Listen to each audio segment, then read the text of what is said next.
Redistricting and make sure that we make this Trump presidency as successful as possible so that we never relinquish power back to these people. Subscribe for free today on Spotify, Apple, YouTube, or at SalemPodcastNetwork.com. I remember sitting in the kitchen, heartbroken, overwhelmed, staring at costs and a list of decisions. I prayed for strength and reached out to Catholic Cemeteries of Chicago, only to hear that Mom had already pre-planned everything so my siblings and I would be protected. Because she planned ahead, we weren't pulled apart by heartbreaking decisions. Visit CatholicCemeteriesChicago.org or call 708-236-5407 to schedule a free consultation. Hi, I'm Ken Mariotti, owner of Woodland Windows and Doors, a third-generation family-owned business since 1969. We know you're bombarded by choices when shopping for new windows or doors, so we're inviting you to experience the Woodland difference. For decades, we have been transforming living spaces with Marvin Windows, a fifth-generation family business. Marvin replacement windows have been known to increase the warmth of your cold rooms by 10 degrees. Think about that, 10 degrees warmer. When you welcome Woodland into your home, you will get a product expert to transform your living spaces, full-time, dedicated professional installers that you can trust in your home, along with the best products like Marvin. These are the reasons we're proud of our 5-star reviews and family legacy. No gimmicks, no pressure, and upfront pricing are why Woodland Windows and Doors is your trusted window and door expert in Chicagoland. Visit woodlandwindows.com to book your free in-home expert consultation. That's woodlandwindows.com, or stop by our showroom at the corner of Lake and Geary in Roselle. We all hear the radio ads about the IRS. They tell you to be afraid, to be scared, and they try to frighten you into calling. I'm not here to do that. Tax Relief Advocates is different. TRA is here to tell you that if you owe money to the IRS, whether it's $5,000, $50,000, or $500,000, we have a solution. It doesn't matter if you're sitting in your car, at work, or with your kids. No matter where you are, call now. 800-575-6745. Don't lose hope. TRA can eliminate or reduce what you owe to the IRS. There is zero risk to you. If we can't reduce your tax debt, then you pay nothing. Our passion is taxes and helping individuals fix their IRS problems. We have a 5-star rating on Google and Yelp and an A+ with the Better Business Bureau. You don't need to be afraid of the IRS any longer. End your tax nightmare today by visiting us online at TRA.com or call 800-575-6745. That's 800-575-6745. Tax Relief Advocates. Real solutions for real people. You need a construction company, but who? Call CrossCom. A construction company you can trust that shares your Christian and conservative values. For decades, CrossCom has been doing work in Chicagoland, Northwest Indiana, and Wisconsin. Roofs, siding, windows, doors, gutters, basically everything for your home or business, even solar. Quality work and professional services that make you feel great about your decision to work with CrossCom. Call CrossCom. 630-871-5500. Give them a chance to earn your business. If your repairs are due to storm, fire, or flood damage, you need to call CrossCom. They're licensed public adjusters. They work for you, not the insurance company. CrossCom will work to get you the money you deserve, the maximum payout. They know the insurance companies and how to deal with them. They win for you. Call CrossCom. CrossCom Construction and Public Adjusters. This is Dan Lights with CrossCom. You can trust us with your home or business for high-quality work and fair prices. It's the only way we do business. 630-871-5500. CrossComPublicAdjusters.com.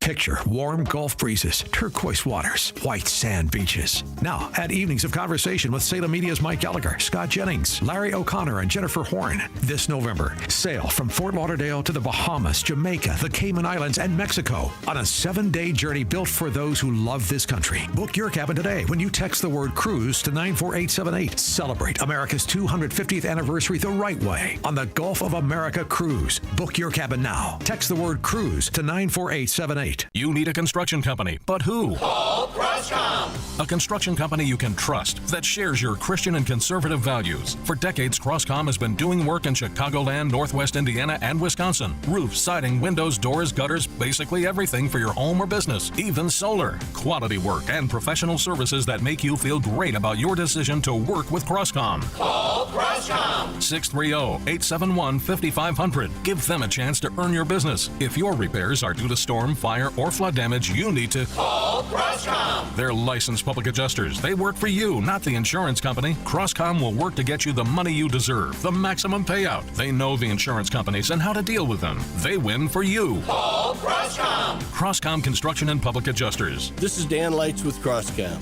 You can trust us with your home or business for high-quality work and fair prices. It's the only way we do business. 630-871-5500. CrossComPublicAdjusters.com. Hey AM 560 listeners, Jeff checking in again from JeffBuysYourHouse.com. What I learned serving our great nation in the military is that every mission is unique and success starts with listening. For nearly 20 years, our veteran-led house buying team has taken the time to understand what matters most to each homeowner we serve. Every home has a story, and every seller has different needs. Whether you want a quick closing or need extra time to find your next place, we customize our approach around what works best for you. That's how we've earned hundreds of 5-star Google reviews and an A+ rating with the BBB, by putting relationships first. No repairs needed, no cleanout required, and you pick the closing date that works best for your schedule. At JeffBuysYourHouse.com, we're here to help you through the entire transition, not just the transaction. Are you ready to work with a local team that takes the time to understand your home selling needs? Sell your house to the trusted source by calling us today at 630-895-9530. That's 630-895-9530 or JeffBuysYourHouse.com. Fight or flight? In Illinois, you've got both options. You can stay and fight, engage in local races, work to change things. Or you can vote with your feet. At leavingil.com, we help you build a smart exit plan so you know where to go, when to go, and how to do it right. Take our quick exit readiness assessment. Go to leavingil.com. That's leavingil.com. Or call 224-800-6979. You need to be tuning into the Retirement Success Blueprint with Michael Stewart, the radio companion to the Amazon best-selling book, Success Blueprint, How to Build the Retirement You Deserve. Each week, Michael shares strategies designed to help reduce market risk through income-generating investments that can provide steady returns. Because if you can avoid a big loss, you don't need to take big risks. Catch the Retirement Success Blueprint with Michael Stewart, Saturday mornings at 10, right here on AM 560, The Answer. A revolution in chip technology could make today's artificial intelligence obsolete. 3 companies are quietly building a $1 trillion triangle to develop and manufacture supercomputers the size of a dinner plate. Investment guru George Gilder has his finger on the 3 companies whose technology could change tech forever. Log on to TrillionDollarTriangle.com to find out which 3 companies are working on what could be the biggest tech disruption since the internet. TrillionDollarTriangle.com. That's TrillionDollarTriangle.com. Now, your official weather forecast. Today will be breezy and cooler with a mix of clouds and sun, reaching a high of 62. Tonight will be clear and chilly with a low of 44. Tomorrow is expected to be sunny with some clouds, reaching a high of 66. By Friday, there may be a shower in some areas during the morning. Otherwise, it will be partly sunny and breezy with a high of 73. I'm meteorologist Jason Caterina on AM 560, The Answer. Get the latest weather, traffic, and news updates online at 560theanswer.com. Portions of the following show may be pre-recorded. Now, from the Signature Bank Studios,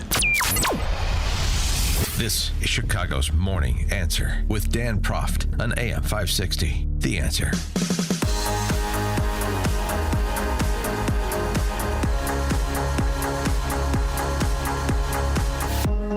Top of the morning, Dan Proft here. If you didn't know it was springtime in Chicago, all you have to do is look at some of the local headlines. Like this one, for example. CPS plans to cut teacher positions, raise class sizes, and bid to shrink $732 million deficit. Oh, the Chicago public school system has a big, gaping budget deficit. And that's despite the fact that... and these are generous estimates, probably estimates that are tantamount to the crime stats emanating out of D.C. CPS enrollment dropped 45,000 students during the past 7 years, yet its budget has gone way up. The new CEO there, Macklin King, the relief funding has gone, the glory days of COVID when the federal government was printing money and drop shipping pallets of cash to cities like Chicago and disintegrating institutions like CPS. It's difficult for the district to support and sustain that same level of staffing.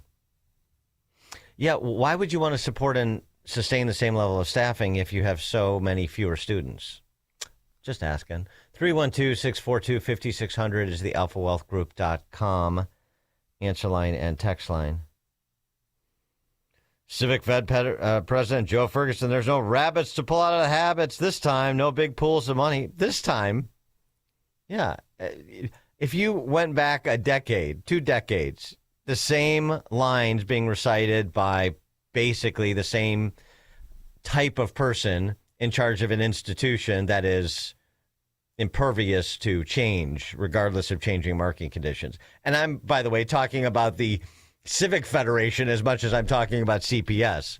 All of these high-minded, elite, civic-oriented organizations that are there to provide guidance. The village elders of Chicago, please. They've been party to this catastrophe. $732 million deficit. Where are we going to get it? 45,000 kids. Sun-Times, WBEZ Sun-Times. Why do you have a slash? You're the same thing. The AFL-CIO radio station and newspaper, state-funded media, synonymous, analysis estimates it could cost more than 700 positions. Oh, heavens. 700 positions. What's the head count at CPS? North of 25,000. CPS plans to also cut some assistant principal positions. Oh, no. Not the 14 assistant principals to the principal. Please don't cut any of the 14 assistant superintendents to the superintendent.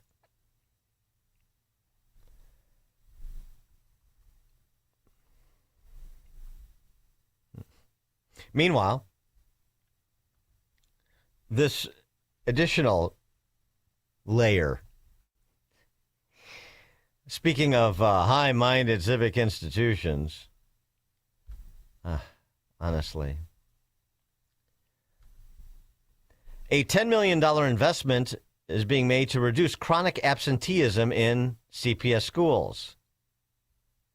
A nonprofit aims to make a dent in absenteeism, chronic absenteeism on the south and west sides. More than 40% of CPS students were chronically absent during the 24-25 school year. 40%. So you have them hemorrhaging student population, 45,000 in the last 7 years, so they say. I suspect the number's bigger. And 130,000 of the people they say still are there that aren't there. Chronically absent. And this study that was done by A Better Chicago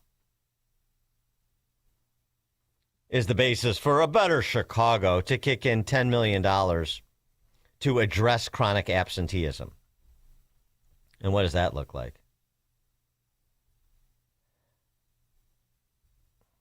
A recently released State of the Youth report by A Better Chicago finds that while a vast majority of Chicago youth say they feel optimistic about their futures while they're not attending school, and while only roughly a quarter of them can do math, can read at grade level, and 1 in 5 can do math at grade level, less than. But they're very optimistic about their future because they've told to be about their futures because they've been told to be. Okay. At the same time, students point to real challenges that make attending school difficult. 95% of youth say mental health is a serious issue affecting their peers, and the struggles are the most common reason students say their classmates miss school. Really? 40% of CPS students have mental health issues so severe they can't attend school. That's what's happening? Anxiety and stress, instability outside the classroom is just so much harder. And so we're going to throw $10 million at it. Here's an idea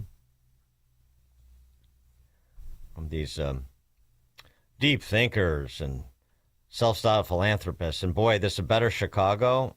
I went to look at their website. Not really familiar with their work, but I'm familiar with the approach. You know, it's a veritable who's who. A lot of staff that's been in and out of city government. Beth Swanson is the CEO. She was previously at the Joyce Foundation. These goo-goo left foundations, not to mention city governments, and the board are billionaires and scions of billionaires that want to feel like they're doing something. So we're going to throw $10 million at this. Who do I see here? Yeah, the organizations you'd figure be represented. Chris Keogh from Goldman Sachs and Liam Kriebel, the scion of a billionaire. Former CPS CEO Janice Jackson, who's now at the Aspen Institute. Of course she is. Madison Dearborn represented. Chicago Blackhawks, Danny Wirtz is on the board. It's all wonderful. Wonderful. Meanwhile, running concurrent to this is Kathy Hochul just announced that she is opting New York into President Trump's school choice program. Something J.B. Pritzker, well, first of all, killed and all but said he will not do because he needs to rally the support of the teachers' unions for his presidential bid, you see. These high-minded, well-heeled individuals from all the right companies and all the right foundations would do well to, rather than to light that $10 million on fire, provide $10 million in scholarships to kids in CPS and get them out. When a ship is sinking, do you say, the first thing we need to do is make sure the ship doesn't sink? We're going to fix the ship in real time so that nobody drowns. Or do you get people off the sinking ship as fast as you can and save, hopefully everybody, but save as many as you can as fast as you can? Well, of course, the approach that's been taken, we have to protect the institution, protect the institutions, prop up the institutions, keep the Potemkin village standing. And it's going how? This $10, $11 billion enterprise, hemorrhaging students, and 40% they say are there, and I'm skeptical of that number, are chronically absent. Fewer kids, bigger staff, bigger budget deficits, bigger scam. Jim in LaGrange on Chicago's Morning Answer. Hey, Dan. So $10 million goes to somebody's uncle's brother's sister, and they all go on a nice vacation. And then the answer is midnight basketball again, Dan. Thank you very much. Have a great day. Thanks, Jim. Craig in Mount Greenwood. Oh, hey, Dan. Thanks for taking my call. You got to look at this, our system with the, in the U.S. here, or in Illinois and Chicago and leftist places like the Leering Centers and the Somali pirate areas. Nobody's showing up there. The kids are better off than our kids because our kids that show up, they're getting rat poison in the system and getting ruined. So maybe the kids are onto something, or the parents, and they're not showing up because they're basically not taking the poison. But our school system is worth zero. It's basically they ought to shut down the whole damn thing and everything, and have all the money go to basically just private kind of enterprises and privatize it all. Thanks for the call, Craig. Text from 815. CPS is worried they won't have enough students for the next organized protest. Yeah, exactly. I'm concerned that they won't have the numbers they need for May Day 2027. That's a good point. All right, coming up at 5:38, we've got actual data on the electronic monitoring program in Cook County. We'll pour over it at 5:38. Now we check the headlines with Mike Scott. 54 degrees this morning on AM 560. The Answer. I'm Mike Scott in the QC Kinetics newsroom, where we see windy and cooler conditions today and a high of 59. Our top story, Chicago aldermen are pushing another effort to halt a rise in tipped wages in Chicago. City Council Committee on Workforce Development approved an ordinance that would implement a 2-year freeze of sub-minimum wage for tipped workers. Aldermen are seeking a freeze due to financial concerns raised by many restaurant owners and employees.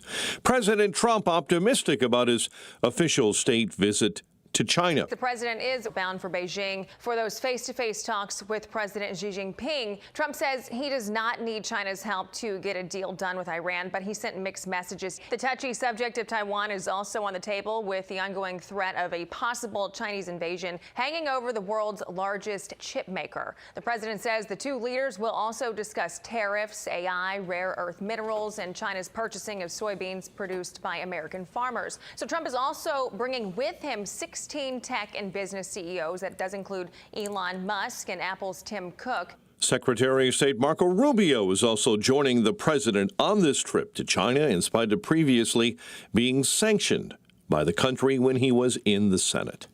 Dozens gathered in Joliet Tuesday, voicing their concerns about a proposed solar farm project stretching across 3 townships and 6,000 Will County acres. It's just not conducive to putting tens of thousands of poles into the ground, galvanized steel that will in time corrode and cause pretty severe poisoning of our water supply. Chicago Public Schools planning teacher cuts to help close a more than $730 million budget gap next year. The exact number of eliminated positions is unknown. A Glenview woman is accused of defrauding a state program that serves individuals with disabilities. Illinois State Attorney General Kwame Raoul's office charged Deborah Mazika with theft, vendor fraud, and forgery. She stole, according to the allegation, more than $44,000 from the program. Cubs on a 3-game losing streak after a 5-2 loss to Atlanta. White Sox extend their winning streak, topping the Royals 6-5. A check of traffic and weather coming your way, along with Chicago's Morning Answer continuing next, along with the AM 560 forecast. Alex Marlowe explains the end goal. People are starting to finally get the message that I've been bringing to you on this show from day one, which is that so long as Iran intends to pursue nuclear weapons, that is an imminent threat to the United States of America, and we cannot allow for that to happen. We need to lock in the full and total destruction of Iran's nuclear capabilities, and then things will go back to creating the golden era. The Alex Marlowe Show. Afternoons at 3, right before Sean Thompson at 4 on AM 560. The Answer.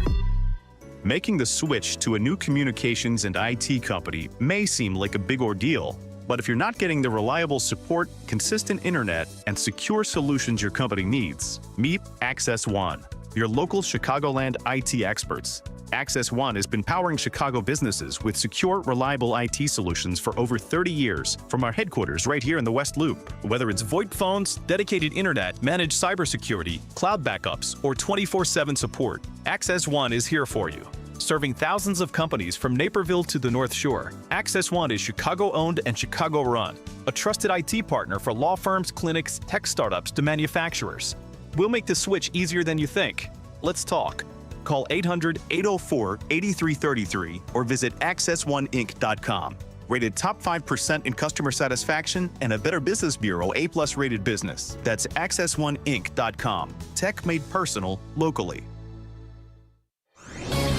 This is Ed Morrissey of HotAir.com for Town Hall. Donald Trump finally got his response from Iran. Will he act on it? Last week, Trump had sent a 14-point framework to mediators in Islamabad for reaching a peace accord with Iran. Trump insisted that the IRGC surrender its highly enriched uranium, agree to verifiably end its pursuit of nuclear weapons, and stop attacking international shipping in the Strait of Hormuz. Tehran demanded that the U.S. recognize the strait as Iranian sovereign territory and pay war reparations. Trump responded by calling the IRGC's terms as stupid and totally unacceptable. Yet Trump also insisted that a deal could be reached with the regime. That is an unfortunate illusion, something Trump maintains despite all evidence to the contrary. Iran violated its terms almost immediately in the strait, and Iran continues to threaten the strait. The ceasefire is dead. Trump either has to follow through on consequences or cut bait and walk away with Iran's regime nearly as dangerous as ever. The decision point has arrived.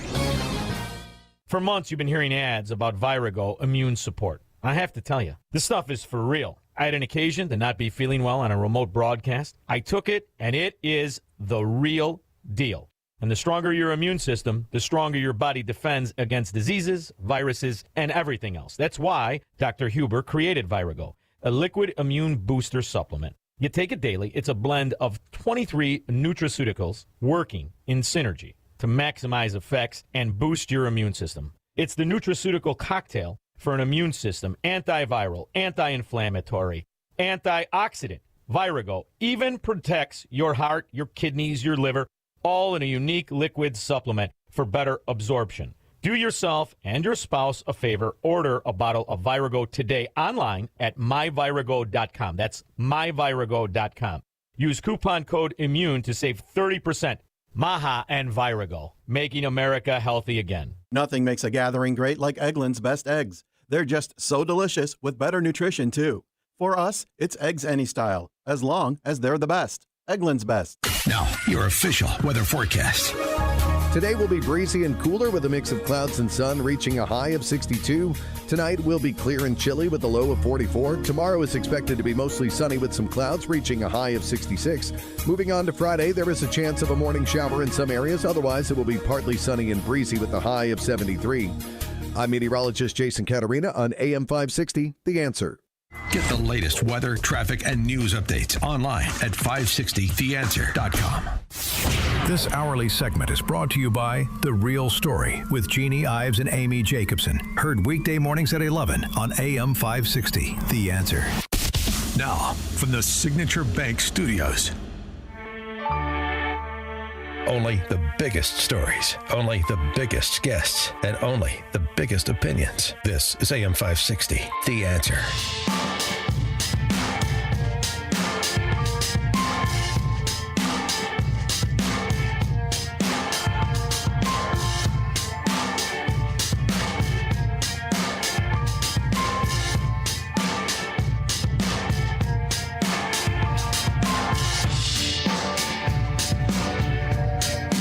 Top of the morning, Dan Proft here. So the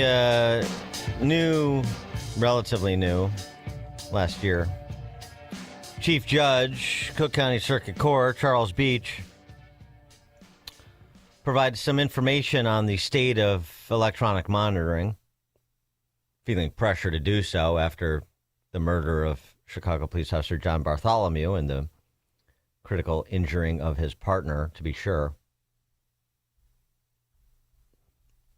Now we're going to get some transparency, he says. So here's the data from the Chief Judge's office. 8% of people on Chief Judge Beach's electronic monitoring program are missing. 8%.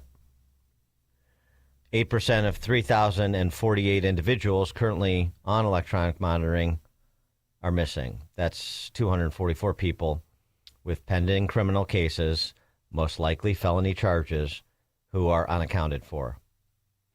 8%, is that a successful failure rate for you?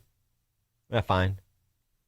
Why focus on the 8%? How about the 92% of people on electronic monitoring who know who the Cook County Chief Judge's office knows where they are? Oh, by the way, knowing where they are or complying with the electronic monitoring program doesn't mean that tomorrow some of those individuals will also commit additional crimes, as CWB Chicago has documented over the last going on 7 years now. The people on pretrial release for a violent felony charge, who then commit a violent felony, who attempt to kill or kill someone while on electronic monitoring for an unrelated felony case. And I'll get to those stats in a second, but is that good enough? 8% AWOL out of 3,048 individuals? 312-642-5600, alphawealthgroup.com, answer line and text line. Transparency is not optional. It's a core obligation of this office, said Judge Beach. The public has a right to know how this program operates, what the data shows, and what we are doing every day to make it stronger. Well, what are you doing? You just described the objective, but you didn't tell us much about how you're going about attempting to achieve it. So again, the chief judge in Cook County assumed all electronic monitoring, responsibility for all people on electronic monitoring in April of last year following Tom Dart walking away from the program. He didn't want the responsibility. Certainly not in the Safety Act era. And I don't think Beach is real keen on it as well, but doesn't have an option at this point. His big change, redefining a quote-unquote major violation as an unimproved absence of 3 hours or more, down from the previous threshold of 48 hours. And that sounds great. No, it actually doesn't. It's sort of saying, we're going to prosecute retail thefts of more than $600 where it used to be only more than $1,000. I don't think you're really getting the point here. That it does not represent a paradigm shift. That is not going to instigate culture change. You're conceding too much. But even that major reform, it sounds great on paper. Not really. It sounds marginally better on paper. But it really doesn't matter because court records show that Beach's staff has failed to follow these new protocols, including in the case of the officer, John Bartholomew, murdered by a repeat violent offender who was missing for more than 17 hours on March 8th.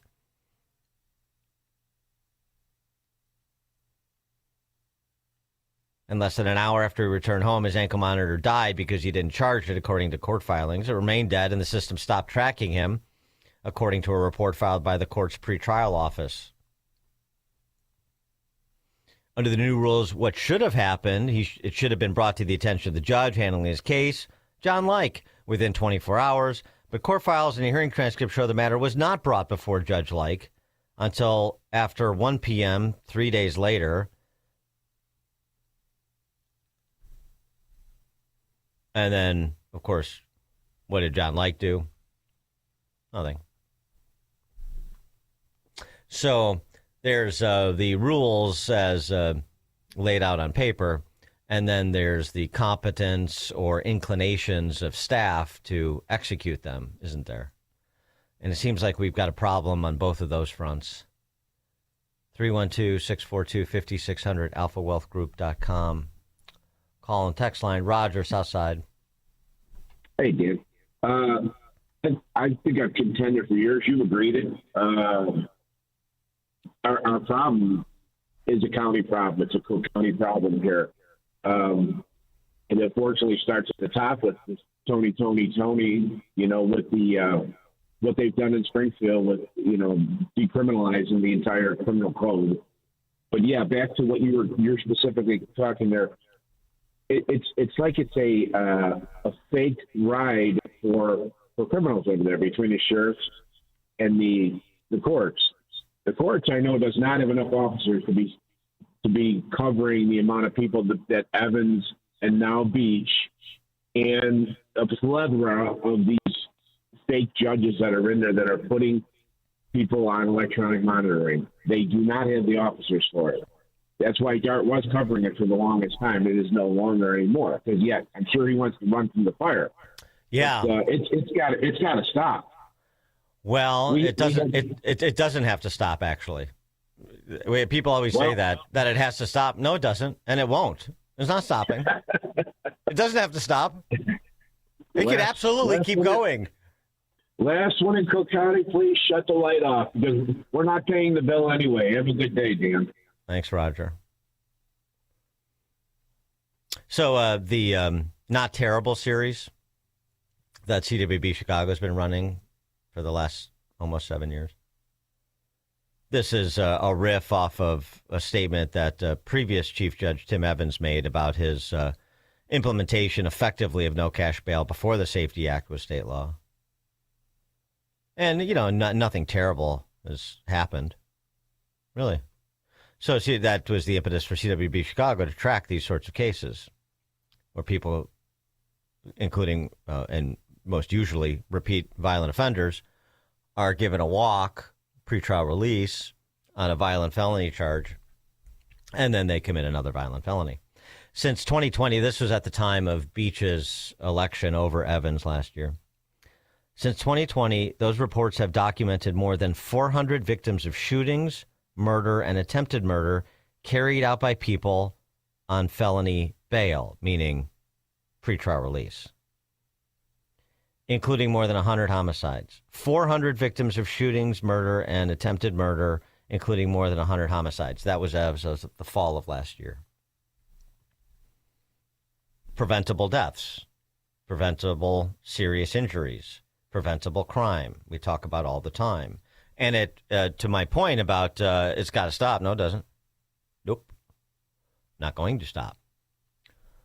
A Chicago man who told investigators he works as a security guard for prostitutes, which is great work if you can get it, chained a customer to a metal pole in a basement apartment for a week, forced him to liquidate his stock portfolio and withdraw more than $32,000 in cash from 2 banks, then beat him so severely he suffered broken ribs and a punctured lung, according to prosecutors. While the victim was confined in the apartment, one of the assailants, sex workers, prostitutes, who was allegedly beaten with a 2x4, one of the assailants, sex workers, who allegedly beaten with a 2x4 while locked in the basement, assured the victim he would get used to the attacks.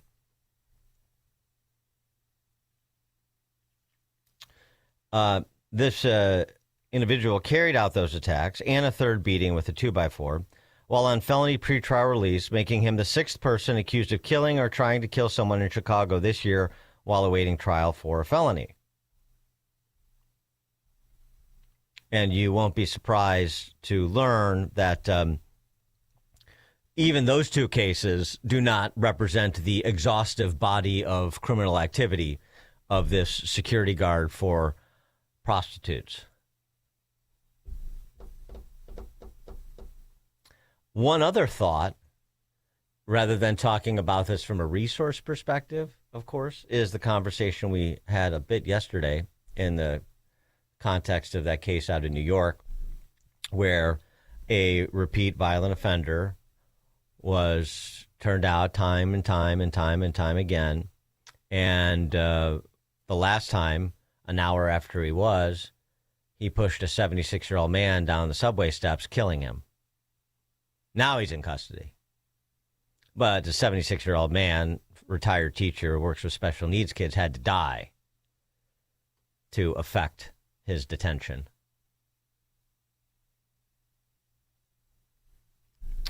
Roy in Glen Ellen. Hey, good morning, Dan. You just did 2 stories in your first 2 segments, CPS, Cook County Court, showing how incompetent and wasteful everything is. So in the next segment, are you going to do Chicago and then state of Illinois and blah, blah, blah? Keeps going. Thanks for the call, Roy. Well, I mean, these are sort of important systems. You know, the criminal justice system is sort of an important system if you want to live in a civilized society. You know, and in a county or in a city of, 2.6 million now and declining. In a county of, 5 million now and declining. You know, the criminal justice system's kind of important. I feel like it's worth pointing out what is happening and versus what could be. Since we don't have any sort of sustained intellectual and policy opposition in a public way. I mean, I feel like I can at least contribute a little bit something to the cause so people have some information to share to inform the vast swaths of ignoramuses that populate Chicago and Cook County and Chicagoland generally. Please, I'm certainly not excluding the collar counties. Joe in Naperville.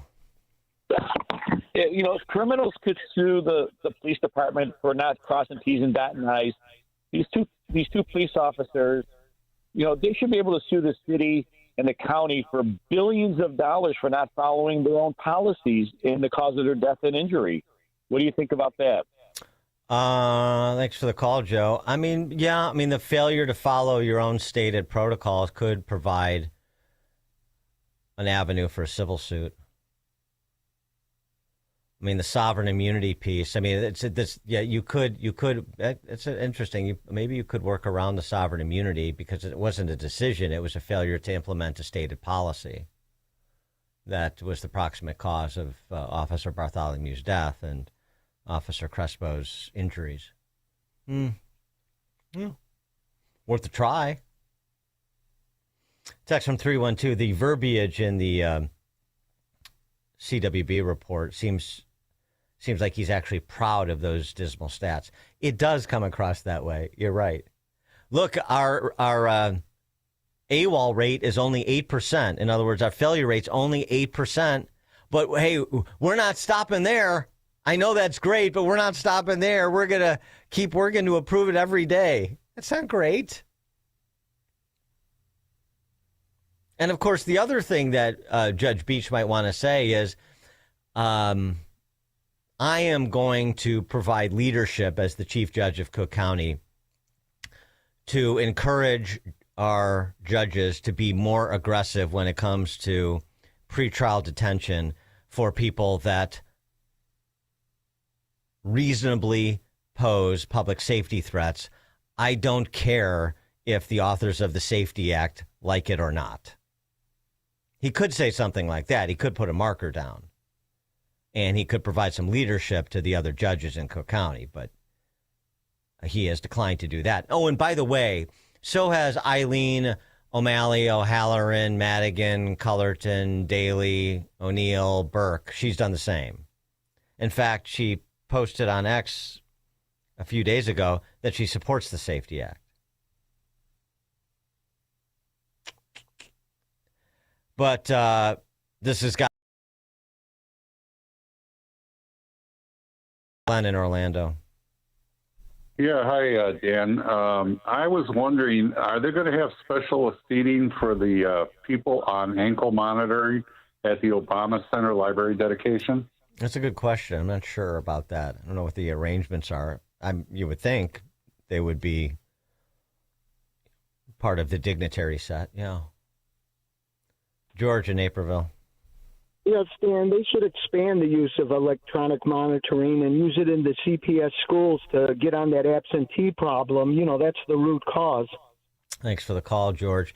And it's funny, there's no opposition here like there is, say, with Spencer Pratt in L.A. But they always have an answer for that. Pramila Jayapal, the former band manager for the Socialist Spice Girls in the House. Now, remember, you had the mayor of Seattle was the one who coined the term Summer of Love during the George Floyd riots, during the summer that mainly featured George Floyd-oriented riots in big cities, including Seattle. Autonomous zones. The Chaz in Seattle. And Seattle was so chastened by the experience that they now have a dim-witted, self-avowed socialist mayor named Katie Wilson, who is happy if people that make money leave the city and the state. Pramila Jayapal posted, Seattle has one of the worst housing crises in the country. I see it every time I'm home in my district. People working full-time jobs who can't afford rent, teachers, nurses, transit workers who can't live in the city they serve, families on housing assistance waiting list. See failure, not an inevitability. Housing is a human right. We fight like it. Seattle hasn't elected a Republican mayor in 50 years. Of course, in Chicago, it's 100. And now they have a self-avowed. So whatever the failures are,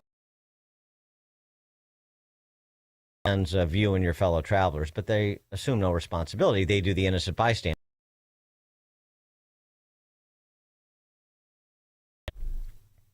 in Chicago. That's what you get to some extent from Pritzker in Illinois. Well, we're growing population, even as we're losing congressional seats.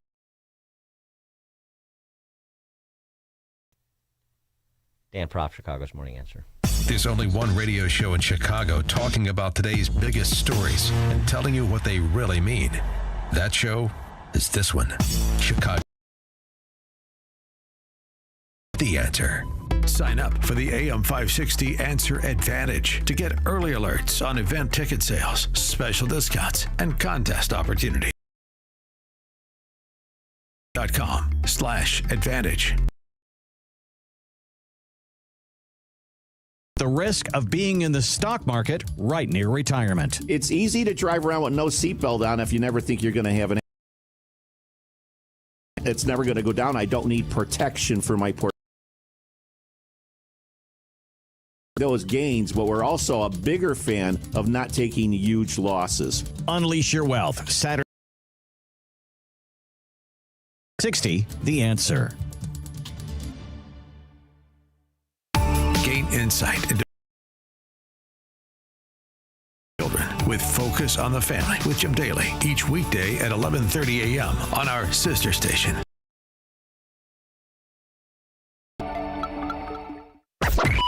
AM 5.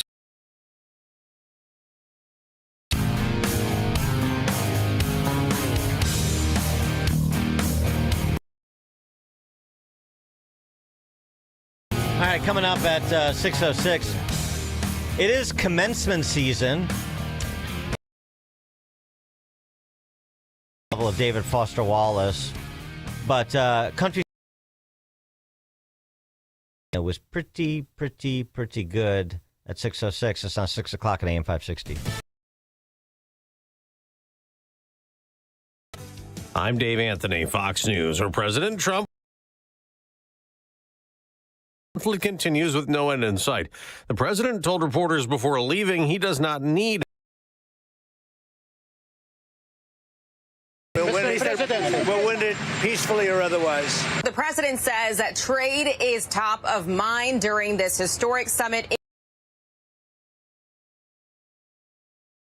Beijing. China wants lower tariffs. They currently have a 10% global tariff that expires very shortly here in July if it's not extended.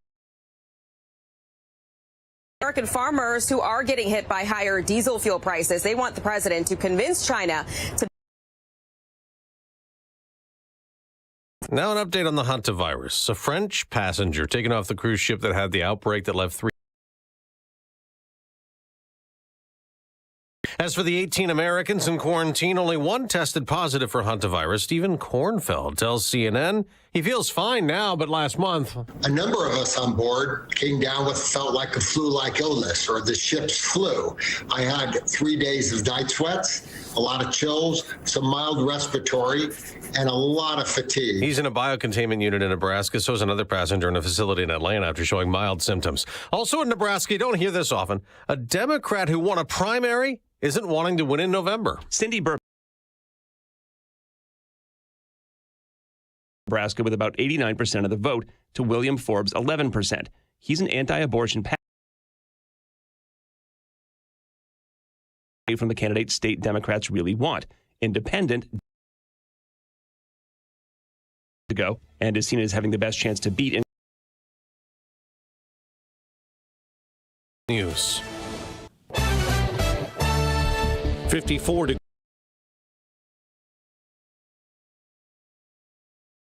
Newsroom windy and cooler today with a high near 59.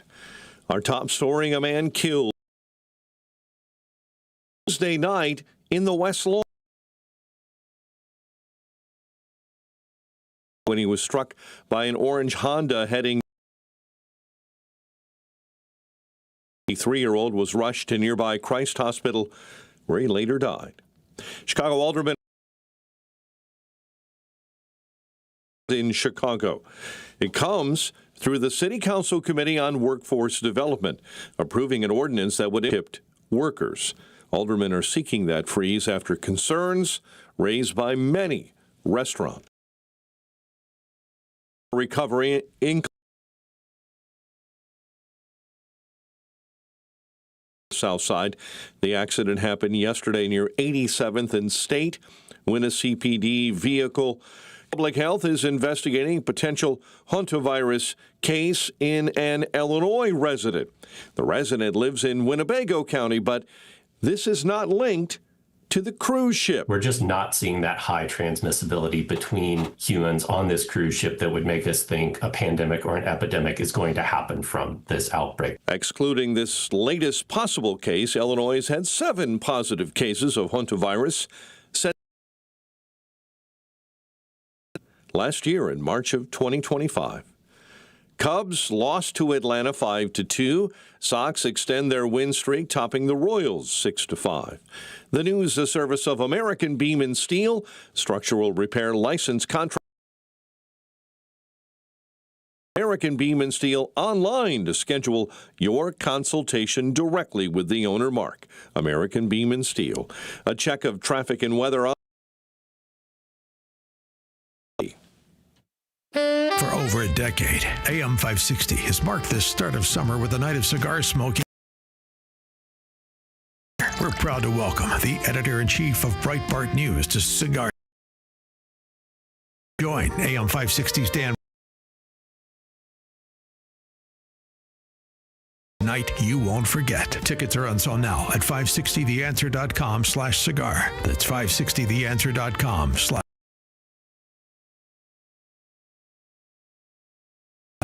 WIND, Chicago. For 250 years, Americans pursue our future, work hard, free to move. Pains are slowing you down. It might be time to declare your independence from pain. To help me get rid of my pain, and nothing freed me. It just masked the pain and the side effects diminished. 100% drug-free, research-based formula that is designed to help your body fight inflammation, one of the root causes of pain. And it works from the inside out at the source. Relief Factor. It was created for people exercising, enjoying the moments that matter. This year, as we celebrate 250 years of American independence, take your stand for your own freedom. Declare your independence. Right now, visit relieffactor.com, 800-4-RELIEF. Hey, if you're living with joint pain, listen up. I want you to try something different. You don't have to live in pain every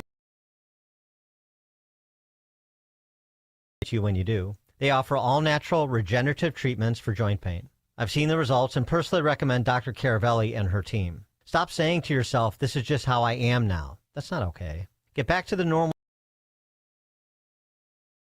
Genetics is helping AM 560 listeners with pain from arthritis or injury in their knees, hips, and shoulders. Now they're moving again, golfing and running without surgery or long recovery. The science is real. The treatments are natural.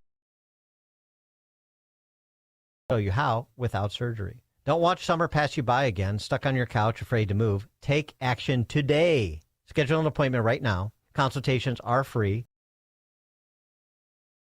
261. That number again, 312-827-6261. Call QC Connect. 61.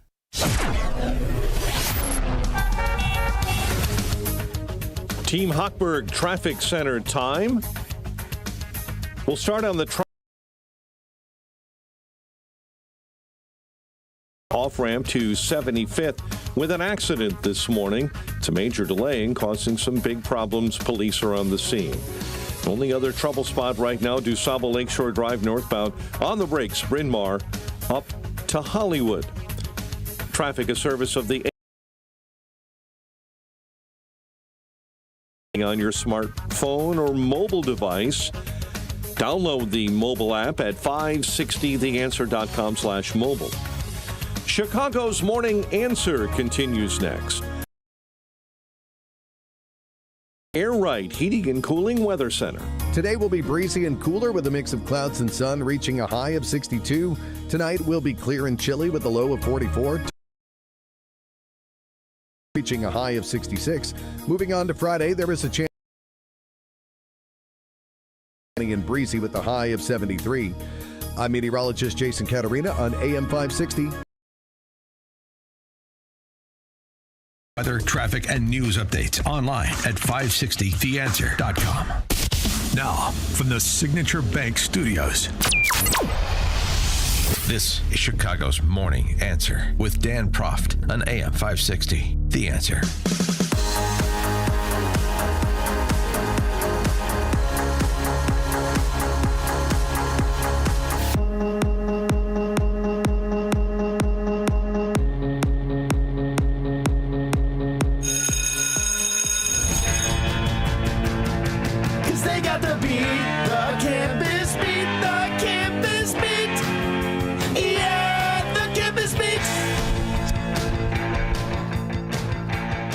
Yeah, it's commencement season on college campuses. Well, on high school campuses as well. Graduation, I guess. And I don't know if this rises to the level of David Foster Wallace's commencement to Kenyon College in 2005, or Steve Jobs is at Stanford also in 2005. Two of the great commencement speeches same year. But country music star Eric Church, he went to University of North Carolina, and he gave the commencement address a few days ago in Chapel Hill. And I'll tell you what, I thought it was pretty good, and it was off the cuff. I mean, he spoke extemporaneously because it was both a commencement speech and a guitar lesson. It's actually really interesting. I love the use of his guitar as a metaphor. So let's get right to it and why I was so intrigued by it. Life is like the six strings. Well, the way you should approach life, I guess, is the way you should understand the six strings of a guitar. If you'll indulge me, I want to start with a sound. You know this sound. It's a guitar that's out of tune, something that almost gets there, that tries, but doesn't. And some ancient, honest part of your brain knows it immediately. You don't need training to hear it. You just know. That sound is the sound of something beautiful that has not been tended to. Six strings. When all six are in tune, the chords they make can stop a conversation cold. Carry a broken person through the worst night of their life, or make a room full of strangers feel for 3 minutes like they've known each other forever. But if even one is off, the whole chord unravels. Not gradually, not politely. The moment you strike it, you know. I believe your life runs on this principle. And I'm going to break it down for you right now and tell you about your strings, okay? String one, the low E, that is your foundation. The low E is the thickest string. It is the heaviest.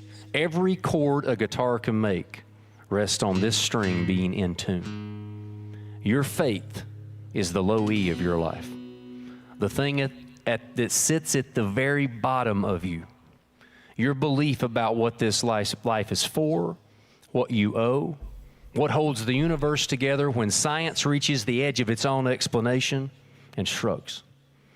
The people who tend to their faith in ordinary seasons do not come undone in extraordinary ones. They still hurt.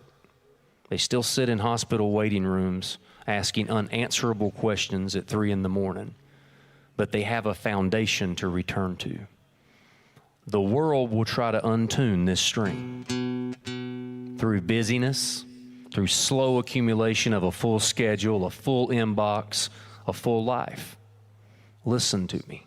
Tend to your faith, not just when you're broken, but when you're whole. I mean, that riff alone would have made a pretty good commencement speech, but he went on, string by string.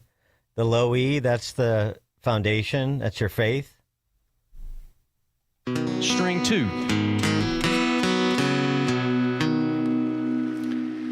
String two is family, okay? Look out at these bleachers, look around. Somewhere in that crowd is someone who has loved you longer than you've been easy to love.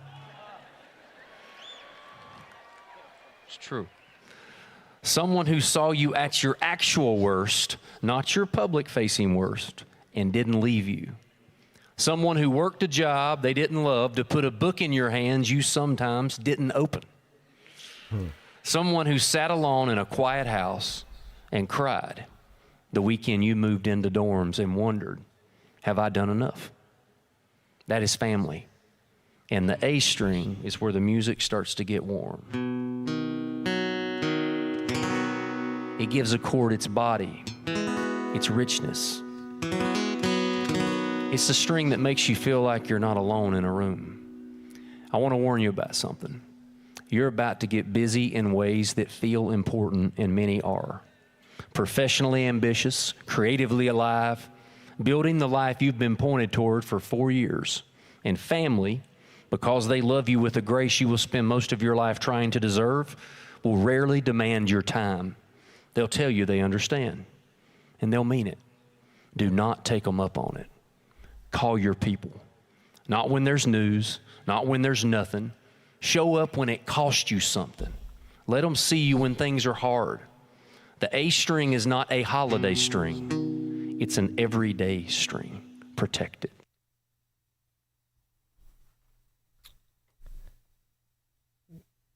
Next up, the D string. The D string, the heart of a chord. On a guitar, the D string sits right at the heart of the instrument, in the middle of the low and high strings, giving the chord its body and its soul. Strike a full chord in a D string is what you feel in the center of your chest. That is not an accident. That is exactly what the right spouse and partner will do for your life. The person you choose to share your life with is the most important decision you will ever make outside of your faith. They will either amplify every other string you're playing or slowly pull the whole instrument into an out-of-tune mess. Not that I know that. I love you, honey. Find your best friend, someone you want to talk to at the end of a long day. Look for shared values over shared interest.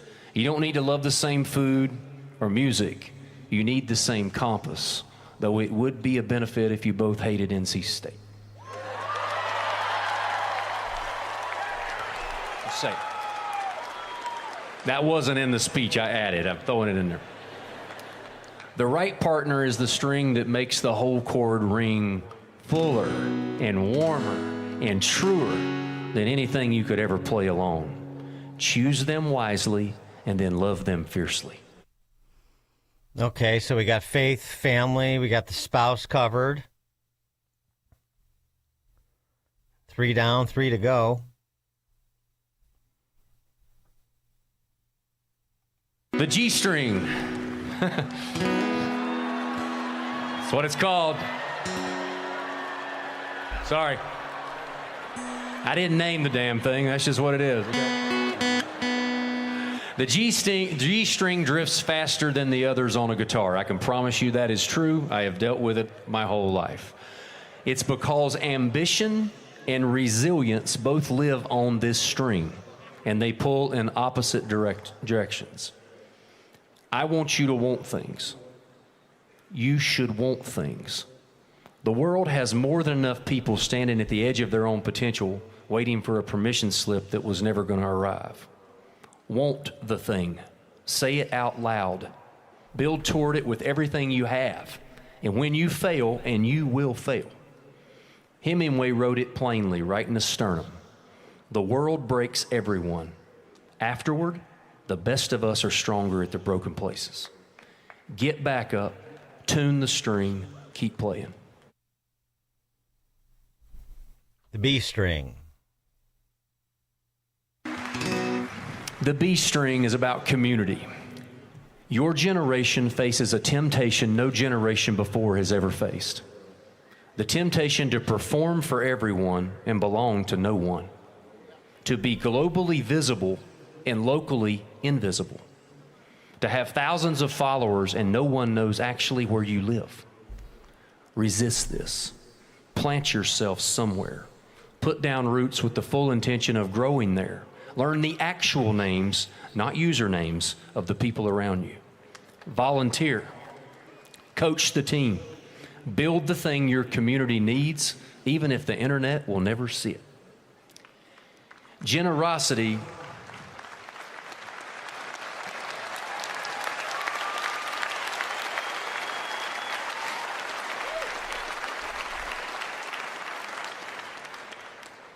Generosity is not something you do after you make it. It's how you make it. And if you get lost, and at some point, I promise you, you will, you have a place you belong now. Come back, walk through the quad on a fall day, or sit on Franklin Street on a game day. And remember, these are my people because I am a Tar Heel. And the high E. And finally, the high E string. This is the thinnest string. It's the highest note, the one that carries the melody, that single line above the chord that everyone in this room recognizes and takes with them on the way home. It's also the one bent most easily by outside pressure. Social media is going to show you 1,000 versions of a life that looks better than yours. The comparison will be relentless, curated, and a lie, dressed up in really good lighting. Someone's comments, someone's criticism, someone's cold opinion is going to try to convince you to retune yourself to match what they think you should sound like. Do not let them touch your string. You were made uniquely, wonderfully, distinctly. There's a sound only you can make, a voice that has never existed before you and will never exist again. A contribution only you can bring, a way of seeing that belongs to only you. The world does not need another cover song. It needs an original.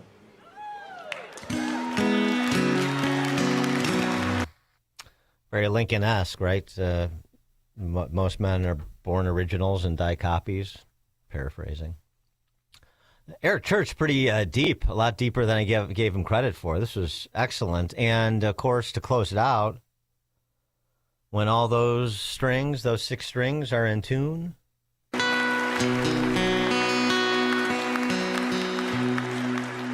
Six strings of life and willingness to keep them in tune. 6 principles, 6 pillars. When all 6 are in tune with each other, the chord your life makes is full and resonant and true. All 6 will drift, not 1 or 2, all 6, in their own time, in their own season. Your faith will go quiet when you need it loud. Your family will get complicated in a way only the people who love you most can complicate things. You will go through hard seasons with your spouse. Your ambition will hollow out and your resilience will wear thin. Your community will start to feel like an obligation, and your world will try to sand down the edges of exactly who you are. This is not failure. This is not weakness. It's the inevitable, universal experience of living in an imperfect world that doesn't stop to let us tune up. And the difference between a life that sounds like music and a life that sounds like noise is whether you stop and listen, whether you're honest enough to hear which string has drifted out of tune and humble enough to make the adjustment instead of just turning up the volume and hoping nobody notices. Because you will notice. The part of you that knows what the chord should sound like will always notice. It will not let you go. Life won't be right until it is tuned. Trust what your heart hears and is telling you about your song. So graduates, now I encourage you to take your 6 strings, make it something worth hearing, and play your song as I leave you with mine. And then he played a little ditty. Pretty good stuff there from Church. You know, after listening to it through it again, at least the pertinent parts, and maybe it does belong with the David Foster Wallaces and the Steve Jobses and the pantheon of great commencement speeches. Life is like a guitar. Interestingly, since he was at North Carolina, that North Carolina is one of the schools that moved to try to represent a commitment to preserving Western civilization. That's an outlier on the campus these days. But they stood up this school for civic life and leadership, and it's gaining steam. Wall Street Journal observes, one path to reforming higher education is to develop alternatives to current institutions. And an option gaining steam is for universities to do that within their own gates. That's what's happening at Chapel Hill, which announced this week that the School of Civic Life and Leadership is becoming an independent school within the university. When the Board of Trustees, supported by the North Carolina State Legislature, created the program 3 years ago, amid faculty protests, of course, Western civilization, the horrors, the founders, of course, now have been vindicated, and the program has since been in high student demand, with nearly 1,000 students taking classes at the School of Civic Life, which is up from just 85 in the fall of 2024. So it took time to get rolling, but once it got rolling, it's rolling downhill. The school has 30 faculty members, this independent school now within the school, and it's developing a major, a master's program, and a PhD program on American political thought and constitutionalism to supplement the growing work with undergrads. Reimagining itself as actually an institution of higher learning, and an American one at that. I wonder if some of those same enlightened people that helped to start the School of Civic Life, and by the way, that's what philanthropists who are interested in preserving the American experiment and imparting wisdom and critical thought, intellectual curiosity into future generations, this is what they should consider, not throwing millions of dollars trying to make themselves feel good like they're doing something about chronic absenteeism in the Chicago public schools, as we were discussing earlier, by contrast. But I wonder if the people that stood up this program, now independent school at the University of North Carolina last year, were instrumental in getting Eric Church to do the commencement. And especially now that it's becoming independent school, I wonder if there's a tie there. I wonder if they knew what Eric Church was going to say, or at least the place from where he was going to come in terms of the message he delivered to students. Because that commencement speech was very much in the American tradition. The kind of stuff protested by most faculty on campuses. Dan Proft, Chicago's Morning Answer. More Chicago radio listeners are choosing. This is Chicago's Morning Answer on AM 560. The Answer. I'm attorney Stephen Leahy. If you're a business owner with unfiled tax returns, tax season is not your friend. This is when the IRS turns up the heat. They match 1099s. They review payroll filings. They compare bank deposits. And when returns are missing, they don't send you a warning. They take action. Penalties stack up fast. Liens become public. Bank levies can drain your account. I see it every year. Good business owners who waited too long. Not because they're crooks, but because they were overwhelmed. Let me be clear. Hiding makes it worse. Action makes it fixable. I help business owners get compliant, file what's missing, and negotiate from a position of strength, not fear. Don't wait for the next certified letter. Don't wait for a levy. Go to fightbacknow.com and sign up for my daily email. I'll tell you exactly what to do next, step by step. Or call me right now at 312-664-6649. Act now before the IRS acts first. Platform safety is critical at your commercial and industrial facility. Keeping people safe and meeting OSHA requirements isn't optional. That's why Vans Industrial offers free platform inspections by professional structural engineers who know exactly what to look for. Problems with platforms, ladders, or stairs can lead to costly fines or worse. Vans Industrial helps you meet OSHA standards to protect people in your facility. Hi, I'm Dave Van Camp, president of Vans Industrial. With decades of experience, I bring long-standing industry knowledge from inspecting, correcting, and replacing countless platforms to make facilities safer. Vans Industrial is a specialty contractor equipped to modify or replace steel catwalks, handrails, stairways, and ladders. Our union building trades professionals fabricate and install high-quality steel systems that create safer work environments. Call 833-VANS-IND for a free platform inspection by professional structural engineers. See what else we can do for you. Visit vansindustrial.com. That's VANS Industrial.com. Picture warm Gulf breezes, turquoise waters, white sand beaches. Now, add evenings of conversation with Salem Media's Mike Gallagher, Scott Jennings, Larry O'Connor, and Jennifer Horn. This November, sail from Fort Lauderdale to the Bahamas, Jamaica, the Cayman Islands, and Mexico on a 7-day journey built for those who love this country. Book your cabin today when you text the word cruise to 94878. Celebrate America's 250th anniversary the right way on the Gulf of America Cruise. Book your cabin now. Text the word cruise to 94878. On Salem News Channel, principled voices are shaping today's conversation. Scott Jennings brings clarity to the toughest debates. Josh Hammer's blistering commentary puts politics and culture on trial. And Alex Marlowe's insight connects us to what matters most. Watch anytime on Samsung TV Plus, Pluto TV, or find us on your screen at snc.tv. 3 new shows, 1 powerful lineup.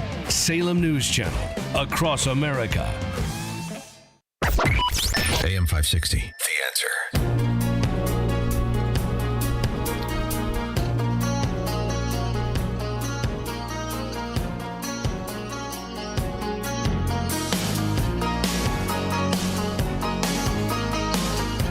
By the way, I will post the Eric Church commencement address at University of North Carolina. I'll post that on X for your perusal and sharing if you're so inclined.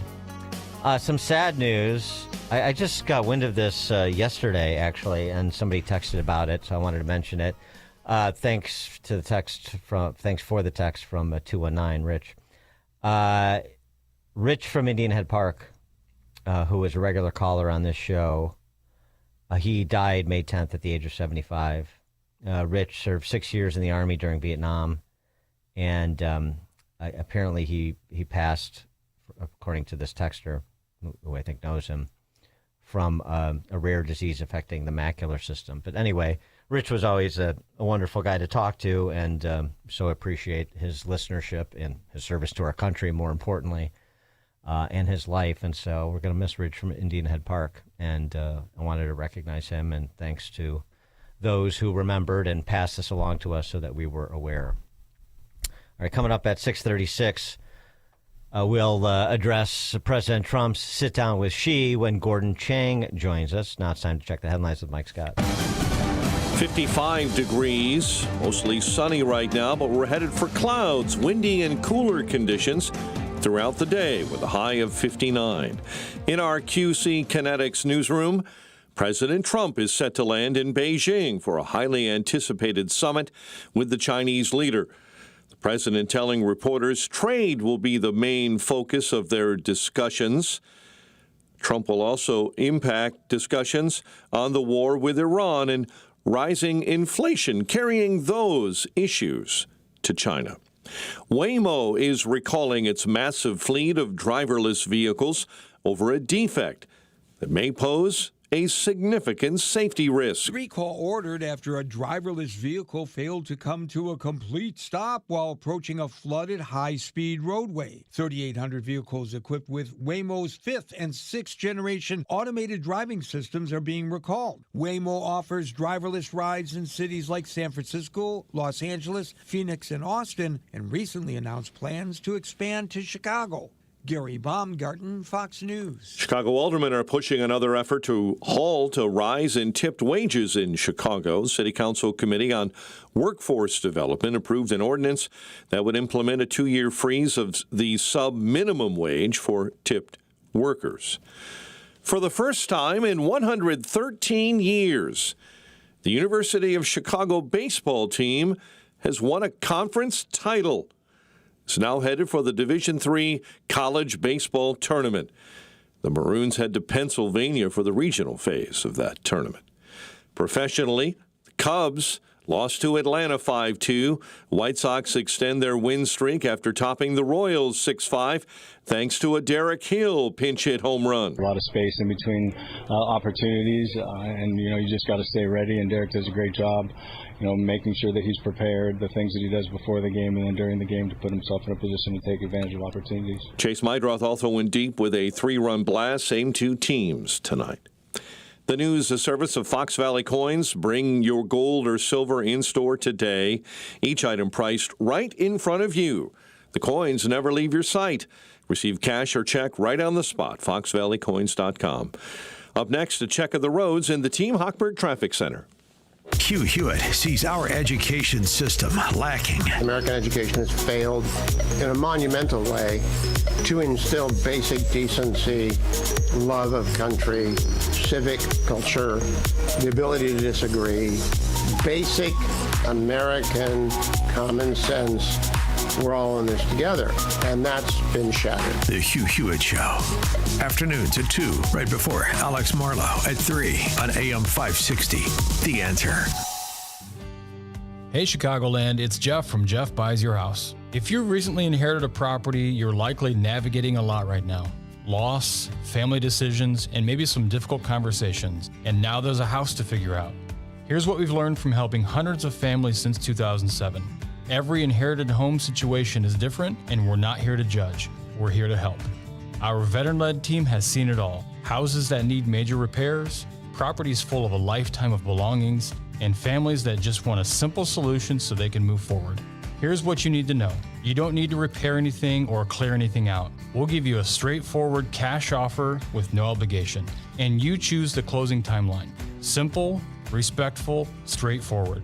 If you need guidance on your next steps with an inherited property, we are here for you. Call 630-895-9530. That's 630-895-9530 or jeffbuysyourhouse.com. Mike Lindell and the MyPillow employees want to thank you for your great support this past year. They want to make 2026 the best year ever. So to thank you, they are giving you free shipping on your entire order and wholesale pricing. So they are bringing back the mega sale. For example, the classic MyPillows, regularly $49.98, now only $14.98. Turn any mattress into the best mattress ever with the Made in the USA MyPillow My Mattress Topper and save up to $100. Get a set of MyPillow Giza Dream Sheets for as low as $29.98 or the 6-pack towel set for only $34.98. To get the best specials ever, go to MyPillow.com and use promo code LIBERTY or call 800-489-0201 and use promo code LIBERTY. These offers won't last long, so call 800-489-0201 or go to MyPillow.com and use promo code LIBERTY. Order now and your entire order ships absolutely free. Hair Volume from New Nordic will make your hair look thick and healthy. Hair Volume is available online at Amazon and NewNordicUSA.com or in the hair care aisle at your local CVS. 635 Team Hochberg Traffic Center. This morning, I-55 is our major trouble spot. Stop-and-go traffic due to a stalled tanker truck stuck in the center lane, northbound between Weber Road and the Veterans Memorial Toll Road. Also, problems on I-55 between Route 53 and the Veterans Memorial Toll because of late roadwork pickup that had two left-hand lanes shut down very late into the morning rush to work. Jane Addams, slow traffic as you travel between Meacham and Route 53, all due to that roadwork zone and slow traffic on the ramp to the inbound side of the Eisenhower as well. Traffic, a service of Summit Racing Equipment. Summit Racing has the parts, tools, and accessories to keep your ride summer road trip ready. You'll find everything for pre-trip maintenance and essentials like emergency roadside kits. Shop summitracing.com and enroll in the rewards program to get more power in every purchase. Chicago's Morning Answer continues next. But first, a check of your forecast from the Air Right Heating and Cooling Weather Center. Windy and cooler today. Clouds and sun and a high near 59. Get the latest weather, traffic, and news updates online at 560theanswer.com. Now, from the Signature Bank Studios. If you're looking for the latest news, insight into what it means, and the sharpest opinion, there's only one station in Chicago where you can turn, and it's this one. We're AM 560, The Answer.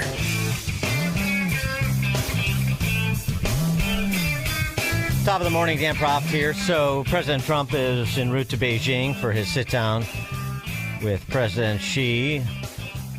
major U.S. business leaders in tow with him.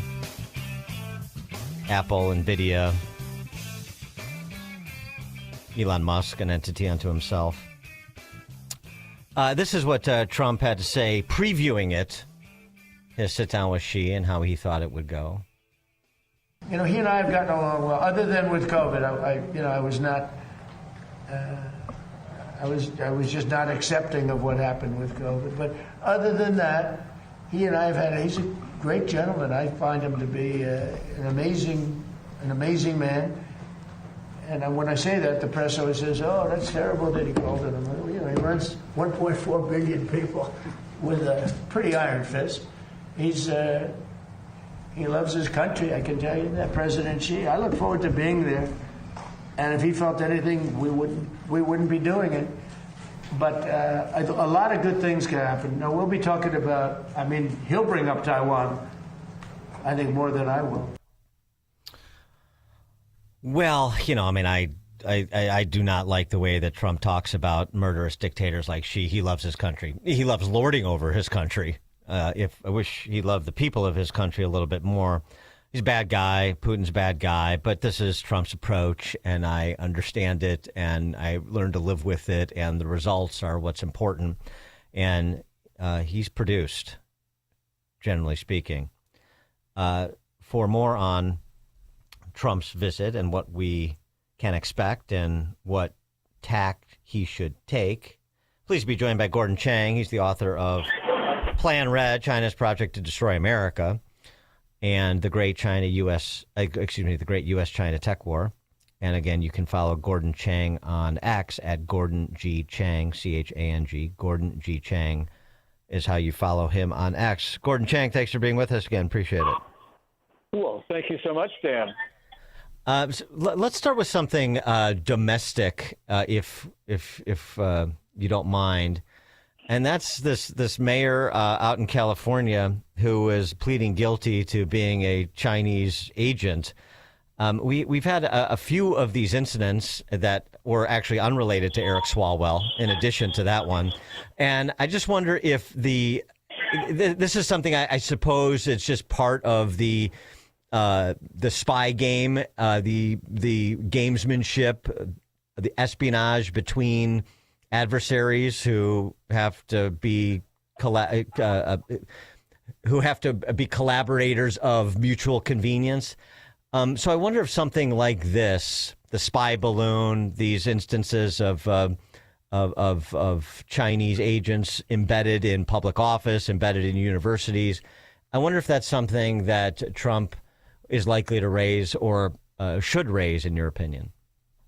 Yeah, I don't know whether he will. I suspect he won't because there's not much that he can say to Xi Jinping on this, except don't do it. The one thing the president could do, if he had the will, is to say, if you don't stop this, I'm going to impose X% tariffs additionally on Chinese goods. I don't think he would do that. But the point here is it's not so much as what the Chinese are doing. It's us. We know of Chinese infiltration into all of our political units. We know in our institutions, all across our society. This has been going on for decades. So this is on us to do something about. And we got to be a little bit less squeamish. We got to understand the Communist Party targets Chinese people of Chinese descent, whether they're Chinese nationals or American citizens. We get squeamish about race, but they've weaponized the Chinese. And so we've got to take that into account in our law enforcement focus. And with respect to Taiwan, you heard the president say that, he's likely to bring up Taiwan. He'll probably want to talk about it more than I do. What is there to talk about? We both know each other's positions. We were talking about this last week. The Chinese Communist Party recently revised their designs on Taiwan back a few years. So you're going to say Taiwan belongs to us. We're going to say that's not our view. I mean, what is there to talk about? Yes, and I don't think we should be talking about weapons sales. Now, President Trump has not said anything about that, but a lot of people have said The deal will be that the U.S. will cut down weapon sales. U.S. policy is not to talk to Beijing about the defense of Taiwan. I hope President Trump adheres to that. Of course, as commander-in-chief, he makes policy, and he can change that policy. But this policy has been decades existing. Presidents have violated it, but they shouldn't, because it shows weakness. And whenever we show weakness, the Chinese pounce. Just because there's been so many op-ed writers of the Atlantic Foreign Affairs set that have suggested that Trump comes to this meeting in Beijing with a weak hand, I wanted to get your view on Trump's relative and America's relative position vis-a-vis Xi and China at this juncture, with, of course, what's happening in Iran as the backdrop. Overall, the United States is a far more powerful society than China. We have a resurgent economy, for instance, and their economy is failing. So Trump has has the high cards, especially because China needs oil. President Trump has been taking China's proxies off the board. We see U.S. policy being very effective and Chinese policy not being effective. But it is true that in terms of the setting, the Chinese have the advantage. So, for instance, we are going to China, and they've got home court advantage there. Also, Xi Jinping right now is very arrogant. I think that he misunderstands the relative strength of the United States and China, but nonetheless, that's the way he thinks. And the other thing is that the war still is ongoing. Remember, President Trump did not go to Beijing for the summit that was supposed to start March 31 because the war was continuing. Well, the war is continuing now, and at least from optics point of view, it makes it look like China is in the catbird seat. But as I said, overall, we're a far stronger society. So President Trump overall has the stronger hand. Well, you mentioned Trump taking out China's proxies, as well as their allies, straight up allies, even if they're transactional in nature. Iran won, and whatever happens in Iran, that country has been diminished substantially in terms of its industrial capacity and military might. And number two, Russia, the pronouncement from Putin over the weekend that the war in Ukraine could be coming to an end soon, although he didn't provide any more detail, and the suggestion that, Russia's really been, in the context of the objective, all but defeated, and their economy is in shambles. They've lost north of 1 million people as a result of this, and have diminished their military might as well. So China, it seems to me, is increasingly, if not isolated, then is going to be required to do more of the lifting because its allies and proxies are in no position to do it. Yeah. Before this year, before January 1st, the general narrative around the world, and there was some support for it, was that China and Russia and their friends were resurgent and were making life difficult for the democracies. But from January 3, when President Trump extracted Maduro and his wife from Caracas, things have changed, and you can see the momentum. President Trump has taken Venezuela off the board, Venezuela being an important friend for China. We're pressuring Cuba. Iran, as you talked about, has been diminished, and we're seeing China in retreat. So, especially because the Chinese economy has obviously had problems that the democracies right now are the ones President Trump. What about the topic of AI? Accompanying Trump, including Musk and Cook and Jensen Huang. I mean, these are all AI revolution. What is the name to heads of state likely to be? General discussion of AI development. Senator Bernie Sanders really started this about Washington, suggesting that there be cooperation with China on AI. Remember, President AI guidelines when Xi Jinping went to Woodside, California in November. I don't know if Xi Jinping is any more willing to talk to us, but we've got to remember that we have the lead in AI. There are really important issues involving AI, but none of them can be solved with conversations with China. President Trump in Anchorage, I don't think the U.S. should be selling any.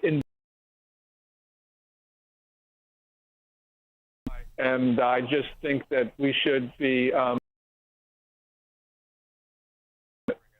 Yeah, we've talked before, and in dynamics may have changed. That's why I'm asking that President, by extension, the country, was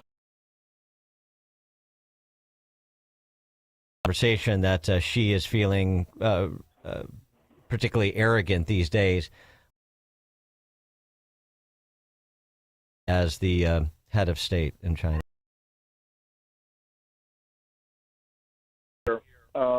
Xi Jinping is stronger with his civilian officials because he was in trouble. But with the military, the situation is still eroding for Xi Jinping. The purges are continuing, they're intensifying, and a lot of people will say,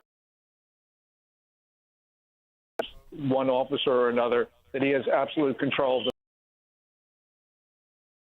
The reason is Xi Jinping has been removing officers because he does.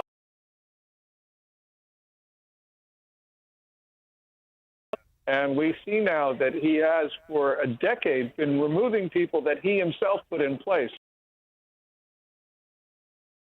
This is still a fluid situation.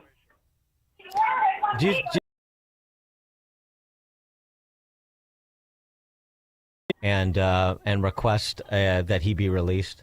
I would say more demand that Jimmy Lai be released. Okay. And we got to release Jimmy Lai, because if he were to die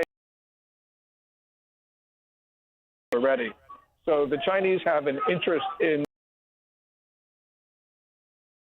He said a couple days ago that he would raise the issue with Jimmy Lai. He is.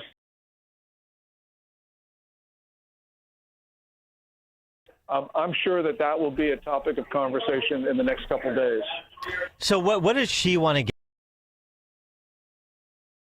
Want to find a path to Iranian oil can get back to China? Or what is he trying to extract from this sit down? An appearance that China is in control of the world and that President Trump is a always have when visiting foreigners around. That's what I talked about in terms of this. Have the advantage. But, you know, in terms of specifics, they want the Strait of Hormuz to lift all restrictions. The tariffs removed. They want the opposite. Yeah, I mean, if we need the strait reopen, we need our oil, we need we're an export economy. So, well, right? I mean, isn't that if he really for him, then position, whatever the optics are, the substances, we're in a strong position, and he's essentially conceding we are. Yes, and it's very important for President Trump that he's laying down the law, that then the Chinese can't maintain what they always tried. The West has fallen. Xi Jinping, for about a decade, decline, and President Trump, because he's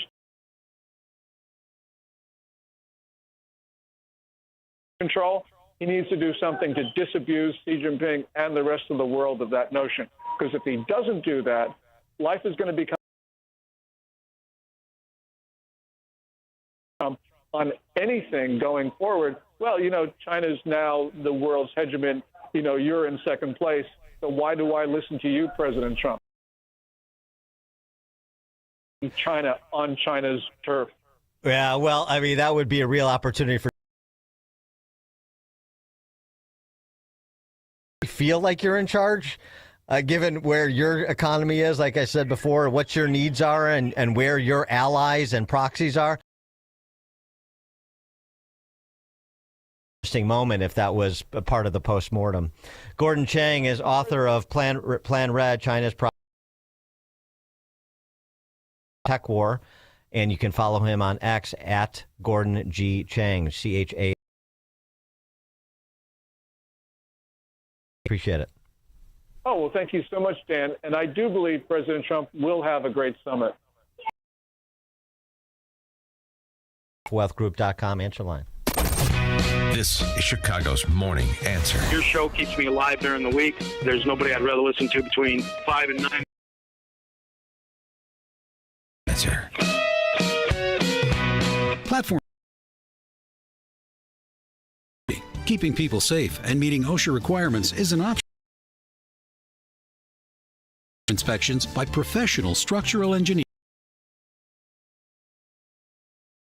or stairs can lead to costly fines or worse. Vans Industrial helps you meet OSHA standards.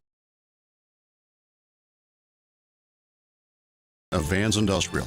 With decades of experience, I bring long-standing industry knowledge from inspecting, correcting, and replacing countless platforms to make facilities contractor equipped to modify or replace steel cap. Union building trades professionals fabricate and install. Call 833-VANS-IND for a free platform inspection. See what else we can do for you. Visit vansindustrial.com. That's construction even begins? Here's something else you should know. At Forever Remodeling, we do things differently. Every kitchen, bathroom, and basement project starts with smart planning, detailed 3D designs, a clear scope of work, and surprises. No stress, just beautiful results. Done right the first time. Visit foreverremodeling.com. That's the nation today. Each morning, the newsmakers and the newsbreakers shaping today's conversation are heard on the alphawealthgroup.com answer line on Chicago's Morning Answer. When you need answers, you turn to AM 560 The Answer. You turn to the Alpha Wealth Group, now the proud sponsor of the AM 560 Answer Line, right here. AM 560 The Answer. Scott Jennings fearlessly fights back against the mainstream media. Down racial gerrymandering. The Supreme Court said enough is enough, and in this ruling, the justices raised the bar. They said if you want it intent, not just point to statistical disparities. Subscribe for free today on Spotify, Apple, YouTube, or Salem Podcast.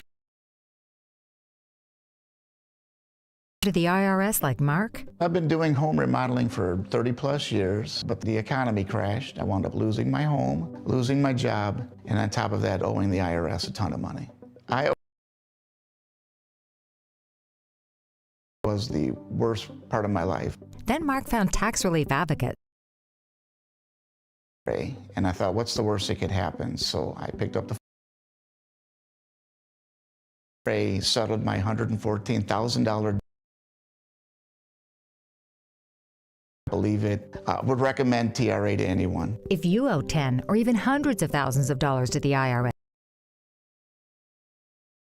pray for a consultation. But TRA did. They gave me a second chance, and I'm forever. 8924. 800-575-8924. That's 800-575-8924.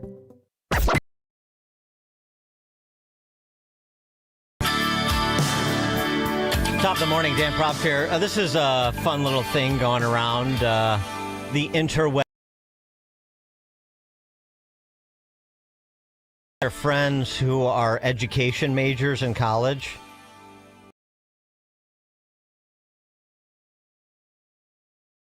For example, it doesn't go great for the education. Letters are in the alphabet.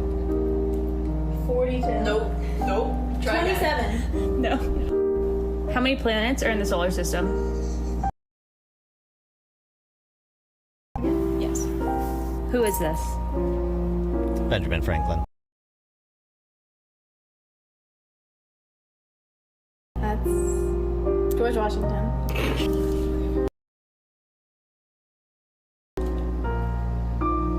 If I'm being honest, I didn't know he was shot. Didn't know. Be in our history. Anne Franklin? She is Helen Keller. What two parts? And justice? No.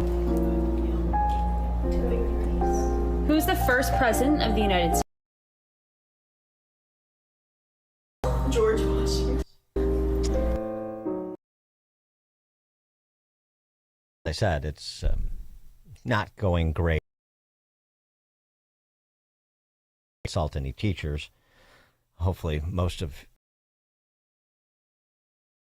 students at the collegiate level. I'm just saying, part of the issue. Ted Snider, contributing editor for the American Conservative, joins us at 7 o'clock on AM 560. Anthony, Fox News. Air Force One landed a few minutes ago in China, where President Trump will hold talks with a Chinese leader. I have a great relationship with a lot of things to discuss. That's what the president told reporters before taking off for Beijing, where Fox's Aisha Hasni reports. The president is trying to set the tone. Of course, you've got the Iran conflict looming in the background of the remains on. Sells most of its oil to China, but a U.S. military blockade remains in place around of our NATO allies for not helping to help, but only after the conflict ends. The British government is part of a 40-nation joint mission to help has eased. UK Defence Secretary John to detect and clear mines, drone boats and jets for air patrols. Attacks. British Prime Minister Keir Starmer has said the UK will not get dragged into the conflict. That's Fox's Jonathan Savage. 18 Americans remain in quarantine in the U.S. after being taken off the hantavirus containment unit, but none of the 16 in Nebraska have symptoms now. Unit Director Michael Wadman just CDC needs time to do assessments to make appropriate decisions on what needs to happen from that point for each individual. 2 others are in quarantine in Atlanta. 3 people died on the cruise. 11 have tested positive. A passenger in France's hospital.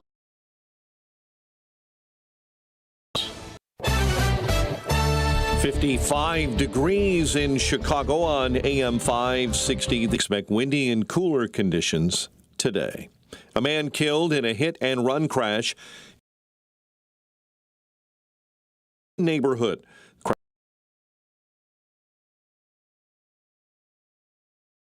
Chicago aldermen are pushing another effort to halt a rise in tipped wages in Chicago.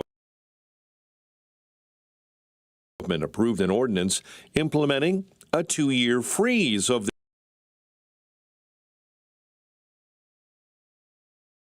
due to financial concerns raised by many restaurant owners and employees. Voicing their concerns about a stretching across 3 townships and 6 It's not conducive to putting tens of thousands of poles into the ground, corrode, and cause pretty severe poisoning of our water supply. Will County Planning and Zoning Commission ended the hours-long meeting voting against the proposed development. However, committee and multiple people are suing over an explosion at an apartment that happened May 6 in a 3-story apartment building in the 1200 block of Harding Avenue. Following a 5-2 loss to Atlanta, while the White Sox beat the Royals 6-5. The news service of the AM 560 store. T-shirts, hoodies, and more from your favorite AM 560 brands like Proft University and the Sean Thompson /store. Next on AM 5.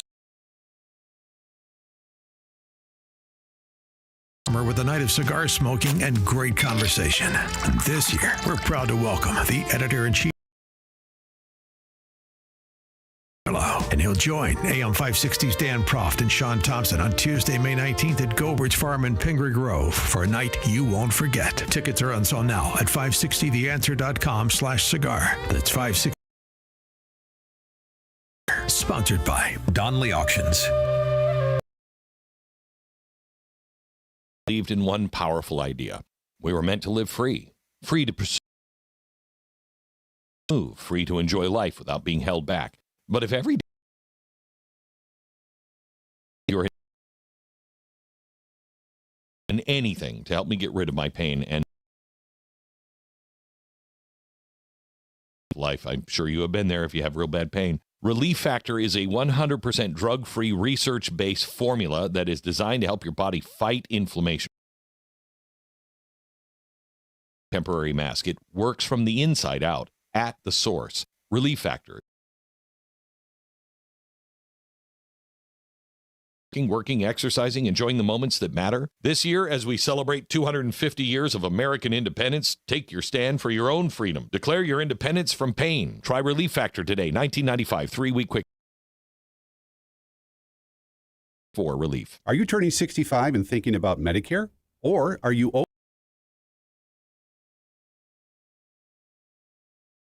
Medicare done correctly will be the best health insurance you will ever have. Imagine having an annual deductible of only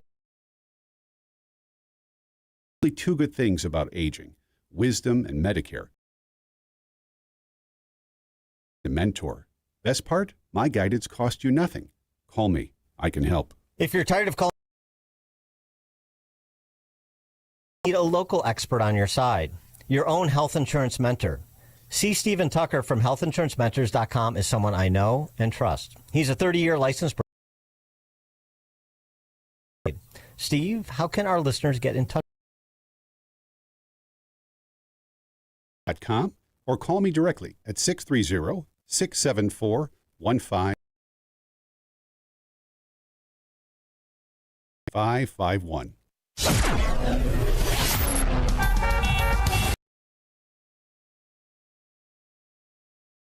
Center this morning.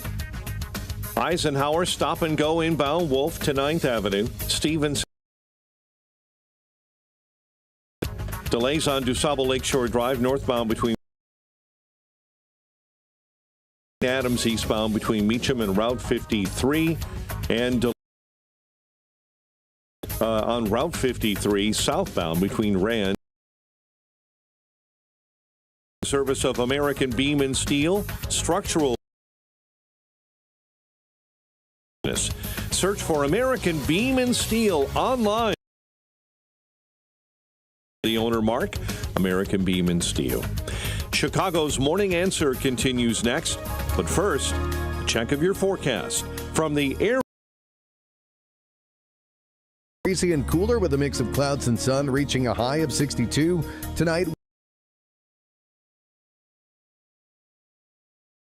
reaching a high of 66. Moving on to Friday, there is a chance of a morning shower in some areas. Otherwise, it will be partly sunny and breezy with a high of 73.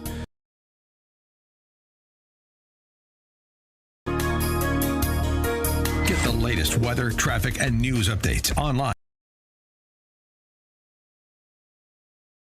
Is brought to you by Goldilocks, offering 24/7 security solutions for homes and businesses. Call them today at 708-889-5600. Now, from the Signature Bank Studios, Chicago's Morning Answer with Dan Proft on AM.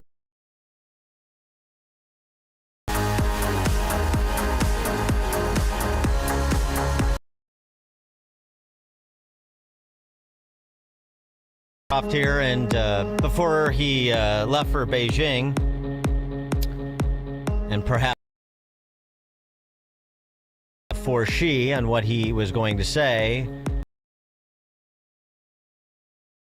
they'll either do the right thing or we'll finish the job.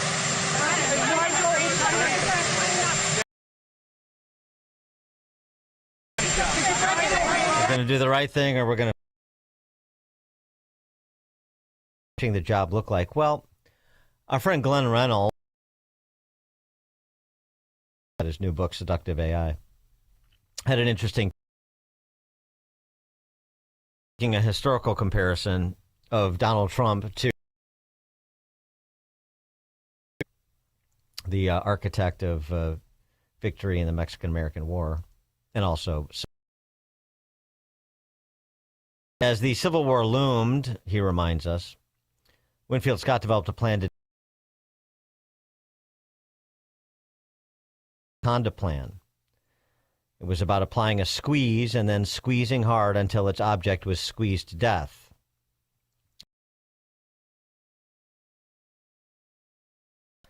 Scott wanted to cut the Confederacy in two by seizing control of the Mississippi River while choking off the South's and Gulf ports.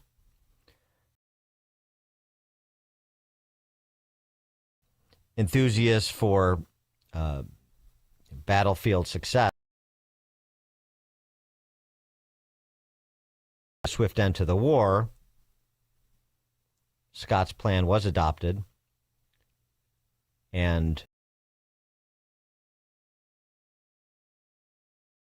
economically squeezed on all sides, as Scott had outlined. Now, maybe Trump is not a student of lessons in the military history of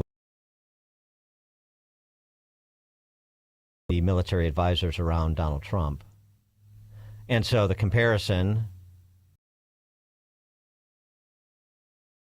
Iran's oil exports are stuck and piling up with little room to store. Iran's alternative trade routes with Russia via road and rail are meager in comparison. By pay market price in dollars for the oil they need.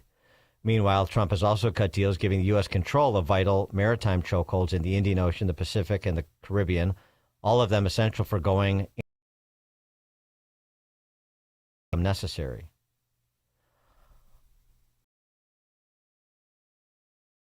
Let's see if our next guest agrees with that potential strategy. Ted Snider is a contributing editor for the American Conservative Statecraft and antiwar.com. Ted, thanks for joining us.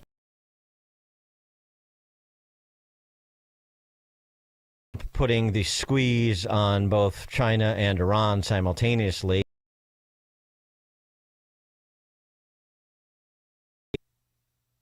Well, I'm not an economic expert, but I don't think that the data supports the way it planned. The latest data is showing that the latest publications, even public publications, are showing that they can hold out for a very long time economically, several months, and not only can they hold out for that time, several. So they're prepared to absorb an enormous amount of suffering. So even if they can hold out success, even with suffering, far beyond that. So I think the idea of squeezing Iran is just that if you find the hard enough threat,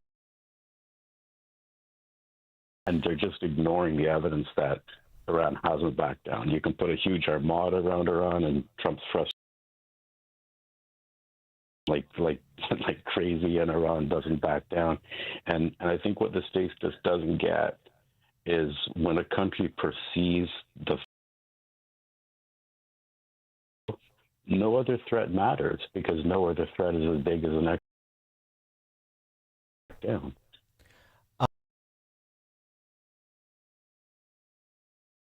Take an approach that is more comprehensive than the piecemeal approach that's been taken thus far. If whether they want to state it or not, the ultimate goal really is regime change, and I mean substantial regime change, not just different names with the same program. I mean, because and the whole thing is they're not backing down. You know, I keep hearing that they're not backing down. It's not working.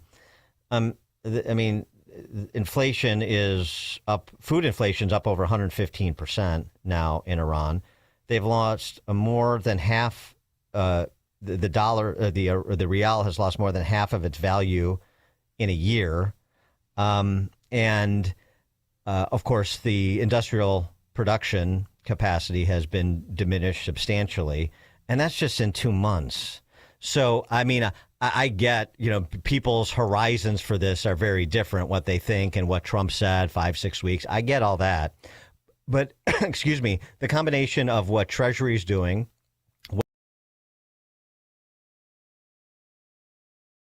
escort ships through the strait to at least start moving some maritime. You could with military combined with what the UAE strikes in Iran. So what hasn't capitation in 2 months doesn't mean more of the sort of a capitulation, because there's nobody else to capitulate. There's nobody left to capitulate. You actually have a change in attitude and a desire to. Is that all Pollyannish? You know, I think I think you also have to consider that Iran has borne a lifetime of sanctions and being cut off by the United States without bringing about an attack. Not only didn't bring about regime change, if anything, it hardened a transition from one leader to the leader's son. Specifically a leader that Trump said was unacceptable. So there's been remarkable continuity. The regime is very much in place. There's been no regime change. There has been no uprising and taking to the streets. So there hasn't been a regime change. And then the other factor is you look at, continuing this for months, and Iranians are willing to bear. There's also the question, and you need to have on someone who's more of a military expert than I am to talk about this more, but there's also the question of whether the states can sustain this for months. We talk about whether Iran can, but can the states sustain this for months? They have burned through an unbelievable amount of their most precious munitions. Now, when the U.S. says they have enough munitions to deal with the problem with Iran, that's undoubtedly true because they have less expensive munitions they can use. But they're completely depleting the more precious munitions that they need to fight a serious competitor if they need to, like China or whatever. So not only has the states burned through like half of its most important, this is in 2 months, actually in like 39 days. They burned through like half of their stockpile of their most important munitions, and cost probably. I mean, the Pentagon says it's at like $29 billion, but estimates are showing it's probably cost at least double, maybe 2.5 times that, maybe $75 billion. And while they've exerted all this expense, using up half of their most important weapons, the latest research is showing that the damage they've done to Iran is far more minimal than the Defense Department has claimed. I mean, they're talking about Iran having dug out, 20 out of 23 of its missile bases along the strait. We're talking about them having, 70 to 70.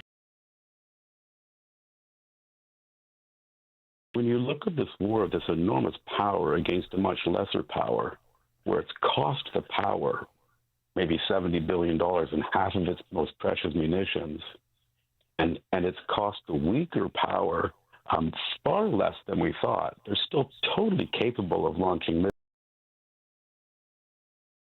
This raises the question of can the state sustain another 2 or 3? Iran can sustain it. And then there's the other question of even if they did, would it lead to regime change? There's no indication that it would. I don't want to quibble. I'm not an expert in this either, but I mean, Admiral Brad, CENTCOM commander, has offered that most of their ballistic missiles have been eliminated, as well as the production. That's not okay. True. I mean, they, but just let me finish the point. Their ballistic missile capacity and drone capacity, as you suggest, then why aren't they more effective on U.S. ships for starters? Strategists, I can't answer why Iran's doing what they're doing, but look at the U.S. forward bases in the Gulf, and time around they didn't focus their attacks on the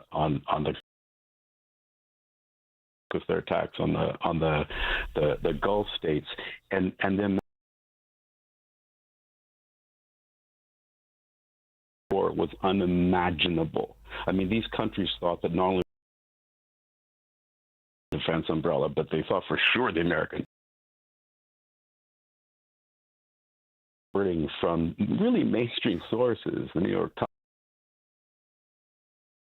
that the damage done to these bases, to radar systems, to aircraft, and there were precision strikes on 18 that took out planes that killed American soldiers. So when we look at how successful Iran has been, by the degree of precision and drones in hitting U.S. bases across the region. So I can't. Shocking to the American military how successful Iran has been in using their. I mean, that's not the impression I'm left with from the reporting I've read and the or almost routinely guaranteed not to get the full story. But I mean, there have not been. Hasn't been significant reporting about effective strikes state targets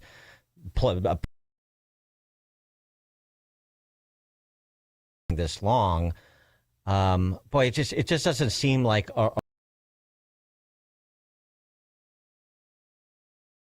actually seems like quite the opposite. Headline just this morning. I mean, the New York Times headline just that the amount of damage that has been inflicted is greater than we thought. There's been all kinds of reporting. This is like. I mean, I'm happy to be skeptical of the military, but you'll forgive me if I'm also skeptical of the great. Okay. I mean, it's like if you look on how many missiles they believe Iran still has, Iran has dug out the ones declassified stuff. There's access to it. You can see that the amount of military hardware that Iran has maintained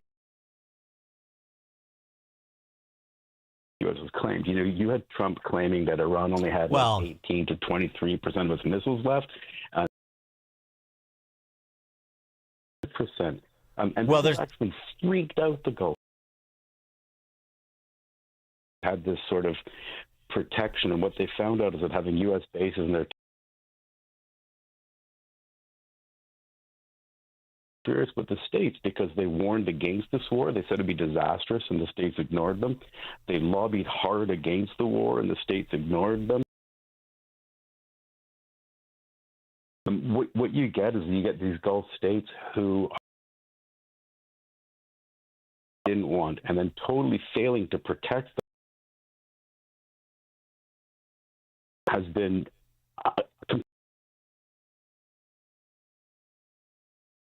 the Gulf states, whatever their initial opposition were, as I mentioned, now UAE and Saudi Arabia are launching their own strikes inside Iran, correct? So Dan, I think you have to put that into a perspective. There, I totally agree with you in the UAE. So the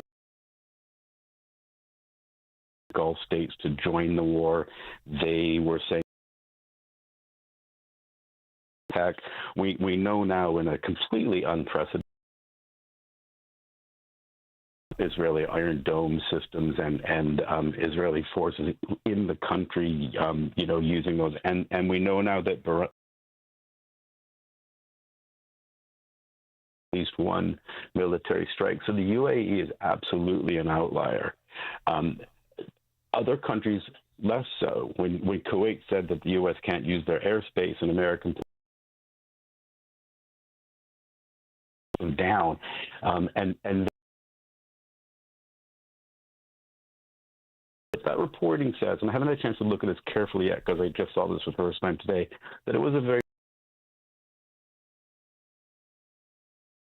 offensively striking Iran, whereas Saudi Arabia was trying to send a message. Line of communication with Iran all the time, and was pressuring the U.S. to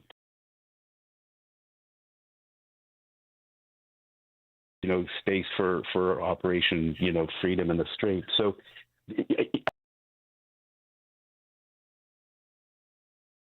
I'm not an expert in this, but I think it would be a mistake to take the UAE's approach and generalize it to the Gulf states because they are an outlier. Their relations with Saudi Arabia are not. I think everything you're saying about the UAE is true, but I'd be careful about generalizing that to the entire GCC, all of the Gulf states. Well, I mean, different interests and some common interests. No, I get that. And you're right about the intel assessments. I mean, we talked about this actually with Stephen Booth. Intel assessments of what Iran's weapons caches, how big Iran's weapons caches were off in early to mid-April. But I guess just moving to present,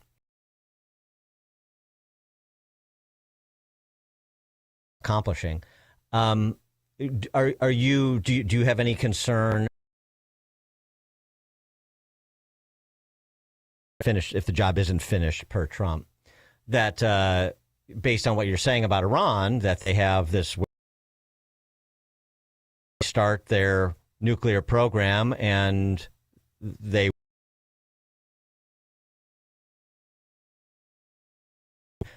enriching of uranium to get to a nuclear weapon. I mean, I assume you don't want to see that happen in Tehran. I don't. On that, yeah, we're a lot past those, and but I think that it's a mistake to a nuclear weapon because I think there's I'm not. The United States intelligence, everybody says that there's States' most recent intelligence assessments from 2022. The American intelligence position that they do not believe that Iran has a nuclear weapons program.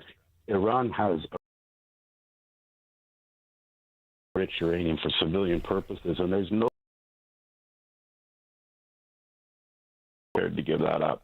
And I think that when the war ends, hopefully, to continue to have a nuclear enrichment program for civilian nuclear weapon. I do think that one of the dangers of this war, it's not as the defense posture till 2025, which is the consensus opinion of the entire U.S. intelligence community. The nuclear weapons program, they've not made the decision to do so. The Robert stated herself that they hadn't restated it. Stated that they have no evidence Iran is building a bomb. Position of the national intelligence estimates in the U.S. intelligence. They have a nuclear enrichment program, which they have every right to have, and the nuclear. When the U.S. bombed their nuclear program. Well, if they have runs afoul of a lot of expert opinion on the topic to say run afoul. It doesn't run afoul of any of the expert opinion assessments. Well, it certainly runs afoul of the. That underestimated the size of the weapons caches. Back to more of a logic. Let me finish and then go ahead. In terms of logic, like Marco Rubio routinely makes the point. You can providing energy to your countrymen. Okay. Such a way that we need to, Axe Mountain. Why don't you do it in a transparent way so that it is there for everybody to see and it's clearly being used for civilian purposes? Why are you burying and hiding? You're burying and hiding your program when you know that if you don't bury it, just did. And Iran has declared its nuclear program. Whenever they have started one, you don't have to declare at certain points. They're the most stringent. And during the JCPOA agreement that Trump pulled out of, they consistently showed, I believe it was 11 consecutive. So the reason that you go underground to do something that's legal is if you know that. Do you? I just want to get an understanding. Do you think Iran is another country trying to get by? Well, I don't. Disjunct. I wouldn't. Okay. Well, either. I think. Okay. No, I don't think anybody would argue that Iran's a completely benign state. Being state sponsor of terror. Again, nobody in the American intelligence community believes that. They've always known that Saudi Arabia and countries like that. And then not, when you look at things like Al-Qaeda or ISIS, Iran has been on our side against terrorism, of terrorist coal and barracks in Lebanon and improvising. The FBI website, you'll find that not one of those bears any kind of scrutiny. They're not true. So do I think within its own borders? No. Do I think that Iran out of its own borders? No. Ted Snider, we're going to have to leave it there. Ted Snider. statecraft, that is, and anti-war. Thanks so much, Dan. It's good talking to you. Good talking to you. And Ted joined us on the Alpha Wealth. Share it on Facebook or read about it in the paper. Hear it here first. This is Chicago's Morning Answer on AM 560. The Answer. Truth for Life with Alistair Begg every weekday morning starting at 7:30. AM 1160. Hope for your life. AM 560.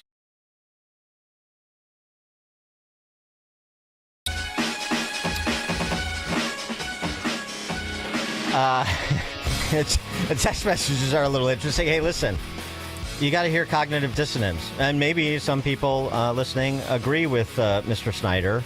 I think there's a lot of evidence to suggest his characterization of Iran is not one that is widely held. But, hey, you got to hear the cognitive dissonance. I want people who disagree with me, and let's discuss it intelligently. That's what we try to do.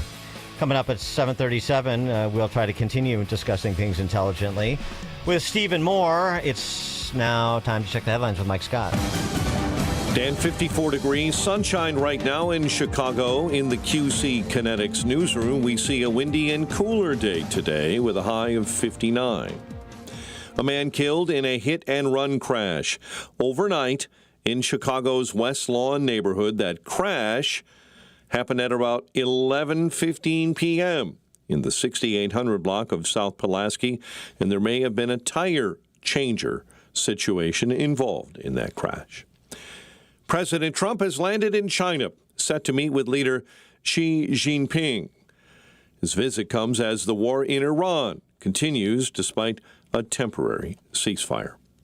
Google and SpaceX reportedly talking Turkey about putting data centers in space.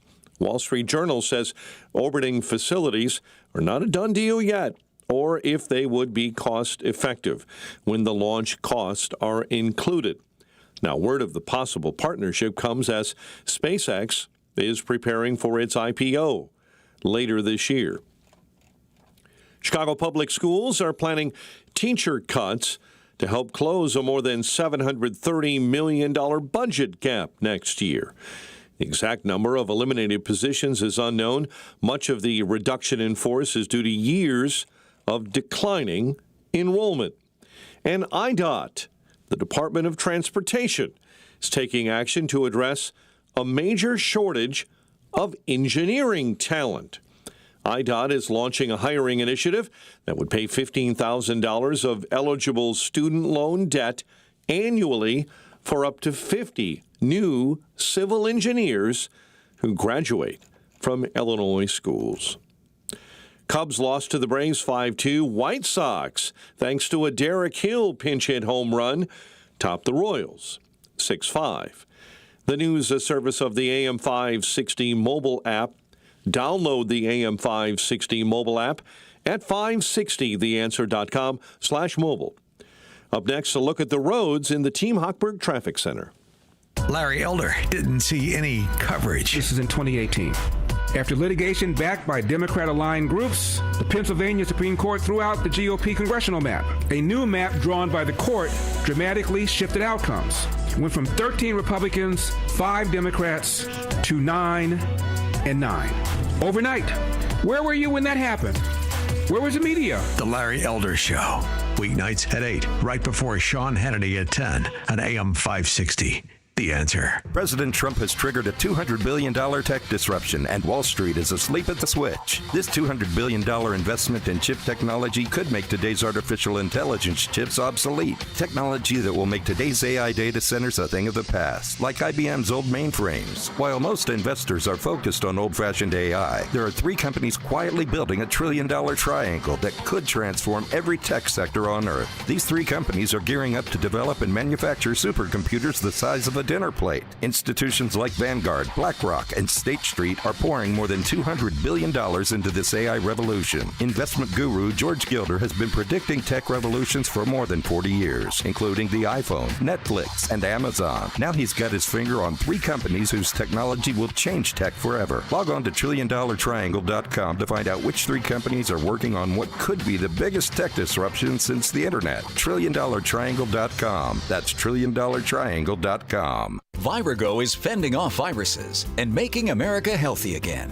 Hi, my name is Dr. Michael Huber. I'm one of the co-founders of Vyrago, the immune enhancement cocktail. Here are some of the testimonials of Vyrago users. Hello, my name is Jim Thompson. I started taking Vyrago about 1.5 years ago. I was diagnosed with a heart condition, and in fact, I was at the Cleveland Clinic applying for one of their trials. The bad news is that I was not accepted for the trial. The good news is that my heart was healthier than they wanted, and I believe that's a result of taking Vyrago. I can also attest that I have not had the flu or COVID since I started taking Vyrago. I could definitely attest to my satisfaction with staying healthy by taking Vyrago every day. Boost your immune system with Vyrago. Order your bottle today. Visit myvyrago.com. That's myvyrago.com. And use promo code IMMUNE to get 30% off. That's myvyrago.com. Use coupon code IMMUNE to save 30%. Vyrago and Maha, making America healthy again. John was an active man. He'd go for runs, walk the golf course, and always take the stairs instead of the elevator. But then bone-on-bone knee pain got in the way and affected his mobility. It became too painful to even go for walks.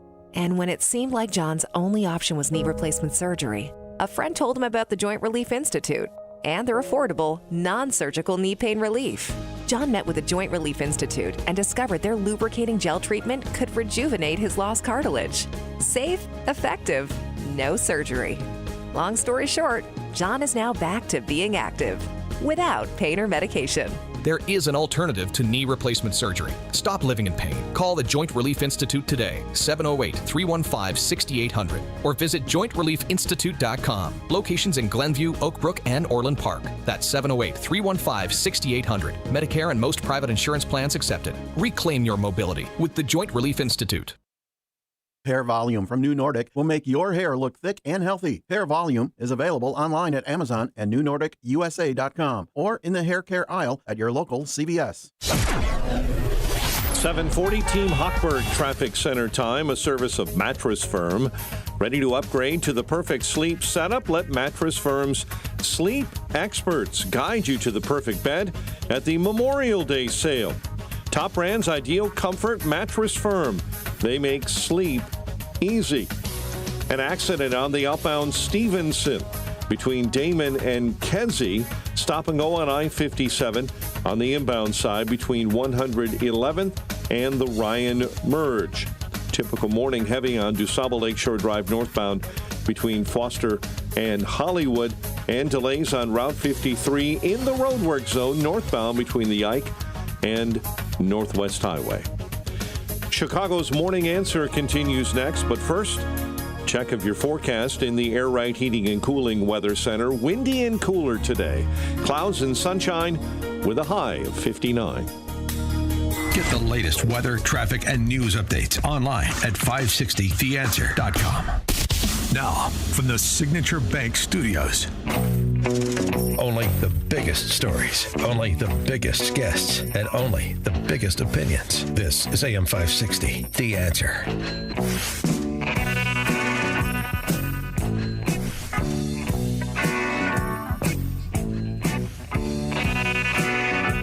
Top of the morning, Dan Proft here. Trump has said he aims to suspend the federal gas tax for a period of time. Some other states are moving in that direction at the state level. Illinois, not one of them. Interesting. Jelly Belly saying, no, can't suspend the state gas tax because we need it to finance infrastructure improvements. By the way, Illinois state gas tax is the second highest in the nation. California just edged us out. Come on, people. 66 cents a gallon. That's just the state tax. And don't forget, we have a sales tax on the tax. We double tax gasoline, which most states don't do, which is why outside of California having to import their fossil fuels from Iran, or at least traveling through the strait.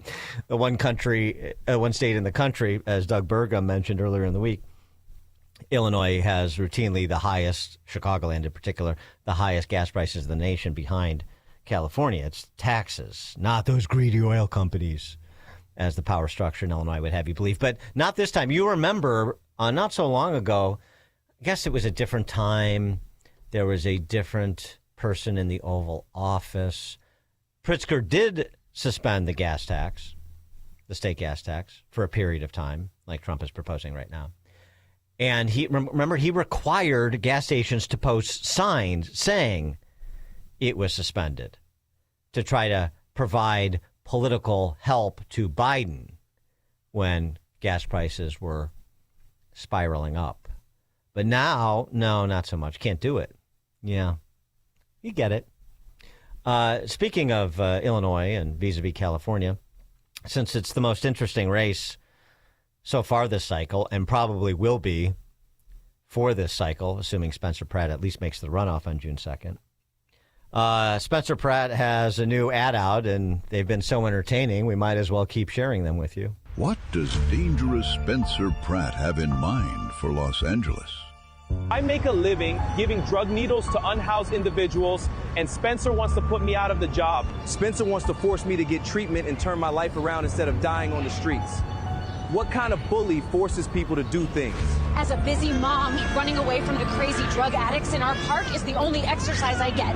Spencer wants to get rid of them. Does he want me to be fat? A vote for Spencer is a vote for change. Why would you vote for change when everything is fine? Stay the course with Karen Bass. Smile, damn it! Don't take the bait. Stay the course with Bass. I love ridicule. You have to. Or at least you have to try. It's difficult, though. It is difficult to parody the left, as we've been saying for some time. And Karen Bass is right up there among the most difficult people to parody. This was her latest policy innovation. How many people who are unhoused that you meet have no teeth at all? They don't have teeth. Why? Because meth rots your teeth. You can't succeed without teeth. So there needs to be comprehensive health care provided to people. So now, free body parts for people who want to trans, including people in the country illegally residing in California. Now free teeth for meth addicts. Okay. That was not a parody ad. That was Karen Bass being Karen Bass. Oh, excuse me, Karen Basura. For more on all this, Stephen Moore joins us, economist, author of The Trump Economic Miracle and the Plan to Unleash Prosperity Again, co-authored with Art Laffer. Steve, thanks for being with us. Well, good morning, Dan. And by the way, I always listen to your show and was very. I didn't realize that you have a tax on the tax on gasoline. I knew. Yeah, we double tax it. How devious and backhanded is that? Yeah, but I saw in Unleash Prosperity, you guys were making the point there, your posse, that now's a good time to suspend the state gas tax, maybe permanently. That would be even better. But states not moving to do so with the same energy they did when Biden was president. Certain states, like Illinois. Well, a bunch of the red states are doing that, but the blue states, of course, with the highest gas. By the way, the ones with the highest gas tax, you're correct. California is at about 70 cents. You're at what, about 60? 66 in Illinois, so 56, and then 66 and going up. There, New York. Yeah. New York is way up there. Gee, what do all those states have in common? They have a war. They hate gas, right? They hate fossil fuels, so they keep taxing it, so you can't drive your car. Look, I'm in favor of a temporary reduction or suspension of the federal income gas tax. And states should follow suit. And then, in a couple months when gas prices start to fall again, which they will, then you could reinstate the gas taxes. But and by the way, your story about Pritzker being all in for cutting the gas tax when Biden was president, but not now, that tells a big story too. Yes. And by the way, I mean, I like going back to the Wayback Machine too. And I noticed another item in one of your newsletters that was fun. And because this is being debated in real time still, always, in Chicago and in Illinois, which is, the tip minimum wage, the minimum wage. Should we freeze it? Should we raise it? Always a push to raise it. And you recall a simpler time when the New York Times was not a incubator for crazy people. An editorial that New York Times wrote 40 years ago. Yeah, which was and the title of that editorial, which is sort of famous or infamous, depending on your political position, was "The correct minimum wage is 0.00." And look, the point, I don't have a problem with a modest minimum wage. I don't have a problem. But when the Democrats are talking about a $25 an hour minimum wage, are they trying to destroy jobs? That, by some estimates, that would destroy 5 to 10 million. And the less skilled people, that you're going to just price all the low income Hispanics out of their jobs because they can't you can't produce $25 an hour. But this is the idea that just keeps coming back, and that's the sponsor of that, of course, is AOC in the House and Bernie Sanders in the Senate. So, but they have a louder. Have you noticed their voice is the voice of the Democratic Party today is AOC and Bernie Sanders. Yeah, she's the leading candidate for president in 2028. Yeah. Yep, yeah, absolutely. I mean, what happened to that party? And then, if Bernie Sanders or AOC are the presidential candidate, then I think Pritzker would be a great VP. So do I. Anything to get him out of Illinois. Get him out of Springfield. Yeah, although it's midterm, so that's not going to be enough to do it, assuming that ticket wouldn't win, and that's what I am assuming. In California, we've got a couple of interesting races going on, both the governor and the race for mayor of LA, of course. Which, as an economist, which program is more attractive to you? Karen Bass's program to give free teeth to meth addicts, or Gavin Newsom's free diapers at 3 times the retail cost? $20 million worth of free diapers. I've always liked Karen Bass because of her "Let It Burn" baby. Let it burn. She really. There's more and more mounting evidence that those houses that burned down, tragic. Thousands of houses that burned down in the Pacific Palisades. It was an act of terrorism. This was the reason that they didn't act, because those are rich people. We don't care if rich people. These are millionaires. We let their houses burn down. I see what you're saying. There's more evidence that's what happened. You mean in addition to the arson, it wasn't general incompetence, or that was a part of it, but it was also just a lack of interest in saving people's houses because they were rich? Yes. Yeah, they're rich. They can afford to have their house burned down. I mean, and it's I have a couple friends whose houses burned down. It would have been easy to. How do you run out of water when you're right next to the damn Pacific Ocean? Water everywhere, and not a drop to put out a fire. Yes. Yeah. But I think that this might be. L.A. is almost as liberal as Chicago is, but I think people are so fed up with the basic incompetence of these leaders, like Brandon Johnson, like Karen Bass, like Zohar. Mamdani.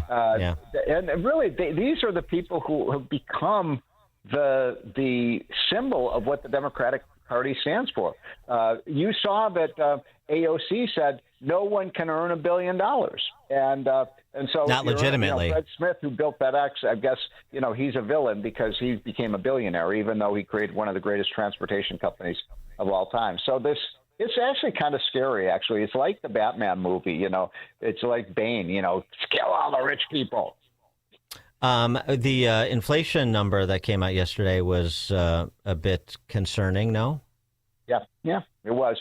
So what's going on now is, obviously when you have a high oil and gas price, that's going to not only affect what you pay at the pump, but it's going to affect like airline tickets are more expensive now. Why? Because the airlines have to pay more for fuel. So and the hundreds of products made with petroleum. Yeah. Yes, of course. Everything is derivative of energy. So when the energy price rises, just about everything else does. So, yeah, Trump is right now. He just landed in China, in Beijing, and he's got that high-stakes meeting with President Xi. I want him to be very tough with the Chinese. They're cheating, they're lying, they're stealing, and they're not lifting a finger to get the Strait of Hormuz open, even though, by the way, Dan, they're more dependent on Middle East oil than we are. But we got to get the Strait open. People have different opinions about Iran, but I'm not a big interventionist myself, but we're there. Let's get this thing over with, and let's get out of there so we can get back with being number one. Are you concerned or supportive of Trump using the threat again of tariffs to try to institute some discipline with Xi to try to affect what he wants from Xi? Trump is the master negotiator. He does understand the art of the deal. Yeah, I'm in favor of him being very tough with China. I think China is an enemy in the United States. We're dealing with a country that is not, a cooperative. So, yeah, we should use every possible area of leverage we have over China. I mean, they are not only a threat economically, but they're becoming an increasing threat militarily as well. And so, yeah, I don't know how you feel about it. I'm a free trade guy. I do believe in free trade. But when you're dealing with an enemy like China, you've got to use every tool in your chest. Mm-hmm. Steve Moore, economist, author of The Trump Economic Miracle and the Plan to Unleash Prosperity. Again, Steve, thank you as always. Okay, don't forget, let it burn, baby. Let it burn. Yeah, I forgot about that Karen Bass classic. Very good. And Steve joined us on the AlphaWealthGroup.com answer line. Hear about the big stories of the day, then talk about them right here on Chicago's Morning Answer on AM 560. The Answer. Attention all listeners, financial planners, CPA, and divorce attorneys. In 2021, there were over 420,000 licensed loan originators. Today, that number is down to 93,000. That's a reduction of over 75% of licensed loan officers within the past 4 years. If you're purchasing a new home or refinancing your existing home, call Team Hochberg, your trusted local lender who's still in business. While mortgage companies have been closing and hundreds of thousands of loan officers have left the business since 2021, Team Hochberg has expanded and is stronger than ever and would love to earn your business. Let's review. Hundreds of mortgage companies have closed down and over 327,000 loan officers exited the mortgage business, while Team Hochberg has expanded and is stronger than ever. If you'd like to work with experienced mortgage professionals who'll appreciate your business, call 855-563-2843 or visit 56david.com. Atlantic Coast Mortgage, Equal Housing Lender, NMLS 643114. Hey, if you're living with joint pain, listen up. I want you to try something different. You don't have to live in pain every day. Have a conversation with my friends at QC Kinetics and tell them I sent you when you do. They offer all-natural regenerative treatments for joint pain.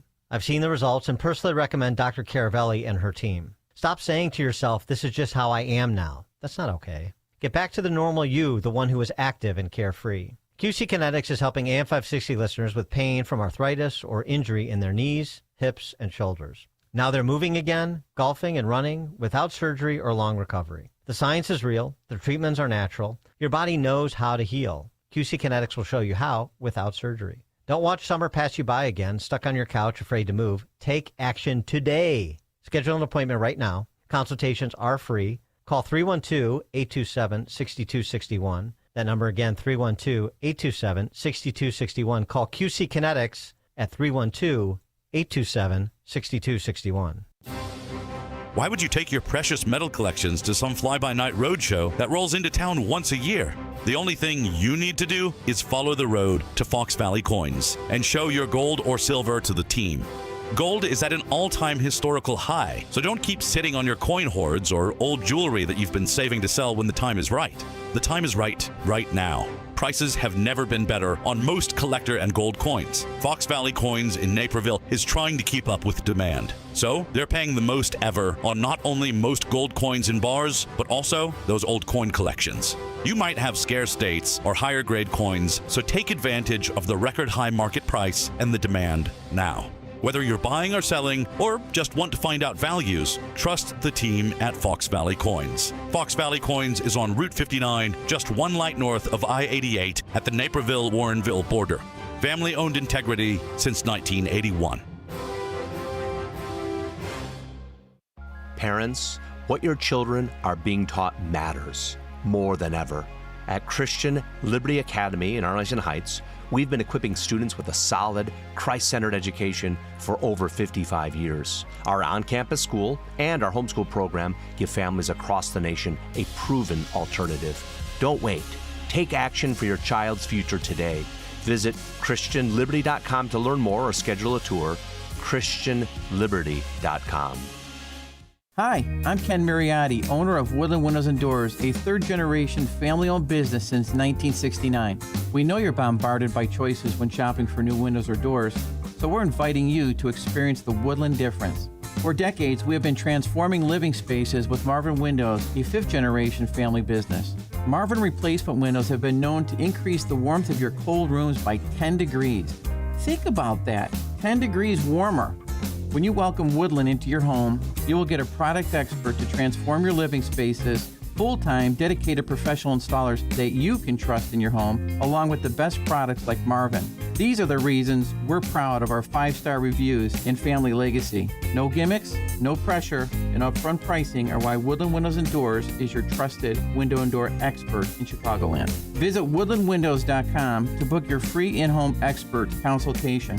That's woodlandwindows.com, or stop by our showroom at the corner of Lake and Geary in Roselle. Did the Greek gods ever sleep? Huh? Did Aphrodite have a heart-shaped bed? Maybe. Did Hades, god of the underworld, sleep on a trundle bed? I think the Greek gods would have loved the Nevea bedroom from Penny Mustard. Nevea is heaven backwards. A bedroom fit for a king. You mean a Zeus? But not Poseidon. He'd have a water bed. The Nevea bedroom, starting at just $168 a month, with no interest and no payments till May of 2029. Through May 31st at Penny Mustard. 6 Chicagoland showrooms. PennyMustard.com.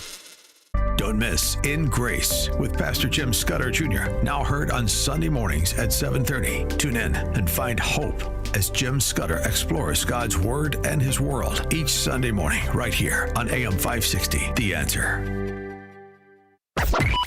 AM 560, The Answer. Text from 847 on the 28 ticket for the neo-Marxists. I'm still holding out for Tubbs and Crockett. You know, I am too. Pritzker's going to run Tubbs, and Crockett, Jasmine, will be available to be a full-time candidate, so it could still work out. Don't lose hope. Theodore Dal Ripple at 8:08. It's now 8 o'clock on AM 560 WIND Chicago. He got the red carpet treatment. I'm Dave Anthony, Fox News. President Trump arrived in China a short time ago to a lot of fanfare as he came down Air Force One to start a trip that'll include talks with China's leader Xi Jinping.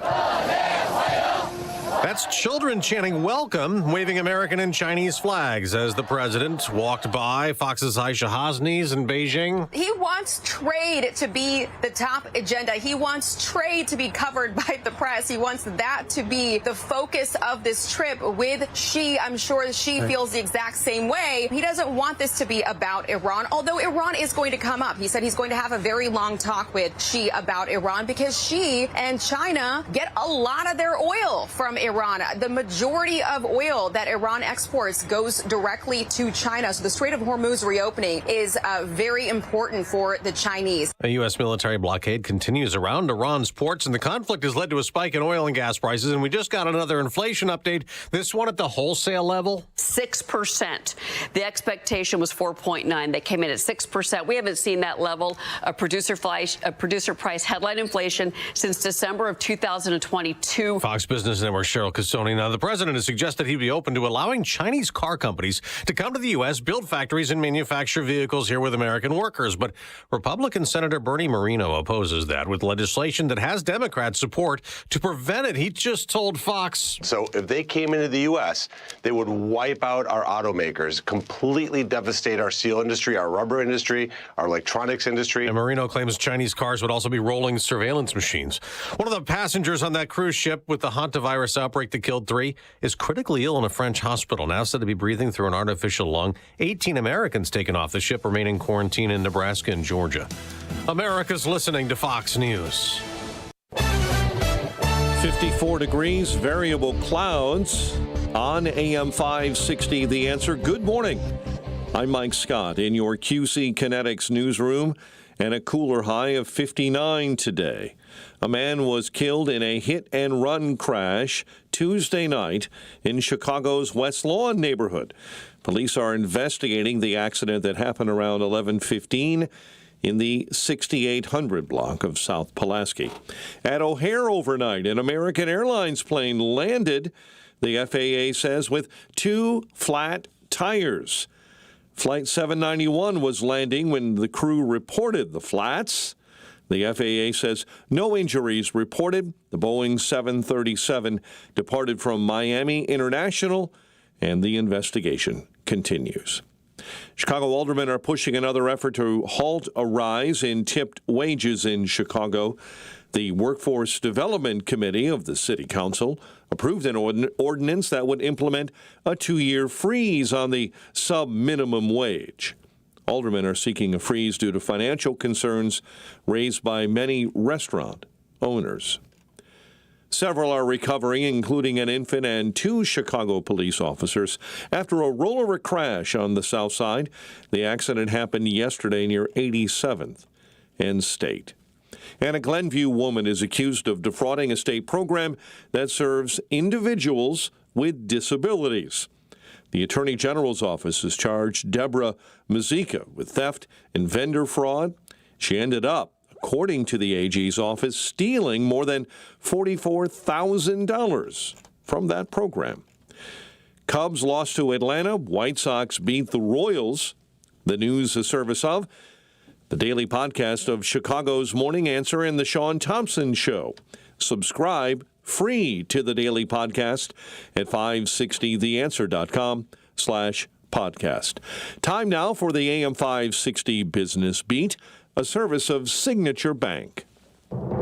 I'm Charles Payne, and this is the Fox Business Report. Wall Street will be reacting today to the Producer Price Index for April inflation at the wholesale level.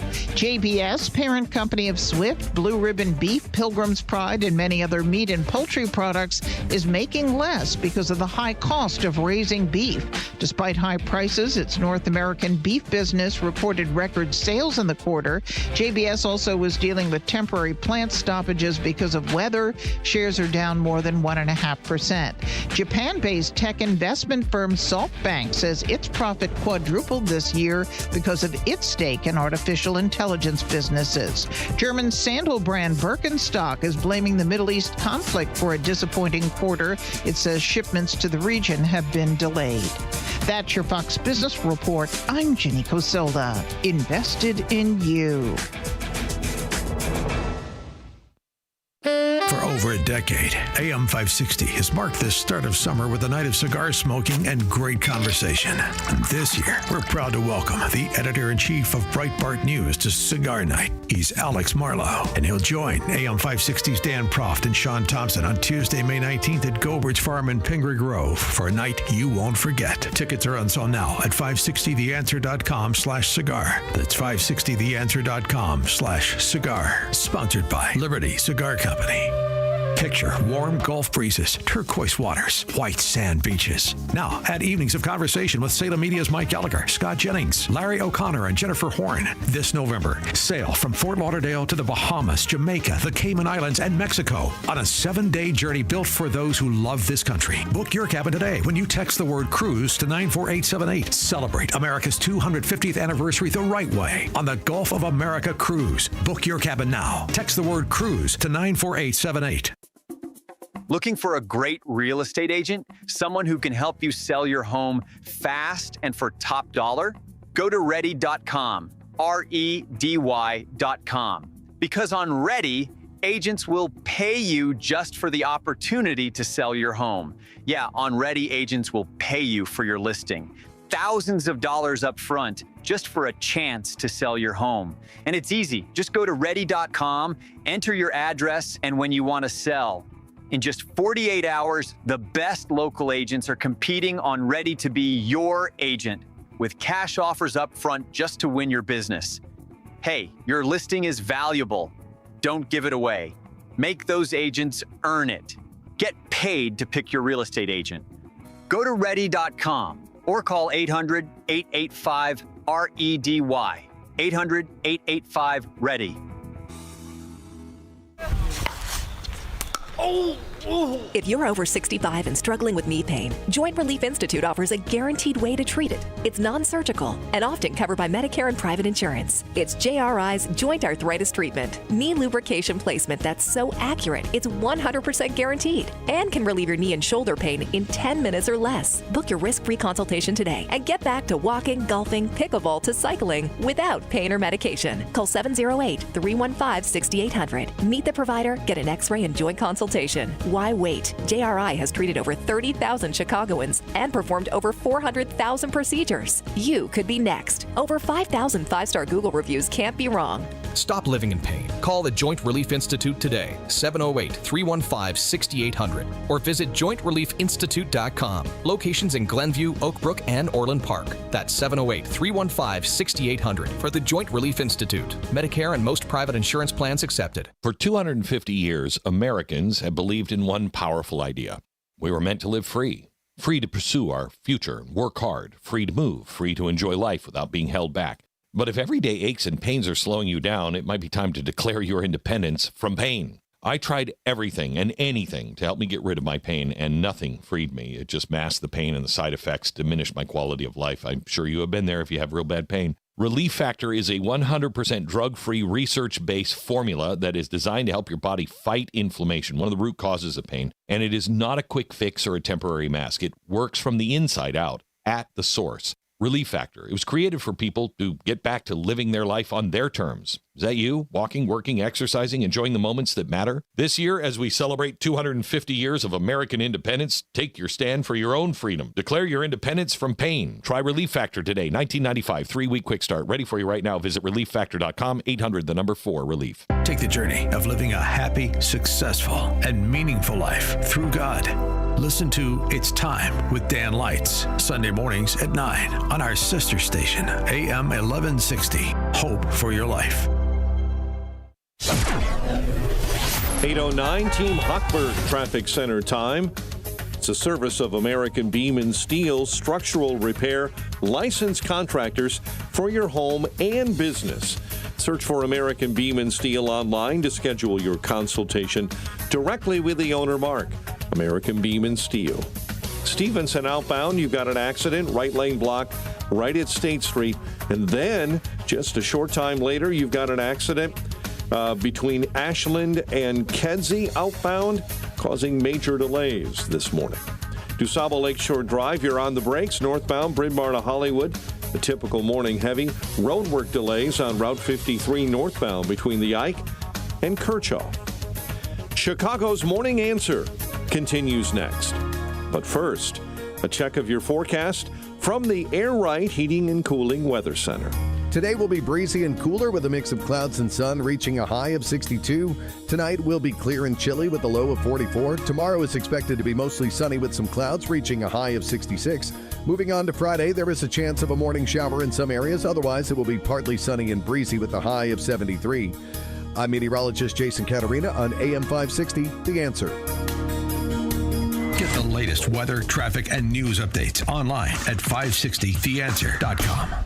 This hourly segment is brought to you by Goldilocks, offering 24/7 security solutions for homes and businesses. Call them today at 708-889-5600. Now, from the Signature Bank Studios, this is Chicago's Morning Answer with Dan Proft on AM 560. The Answer.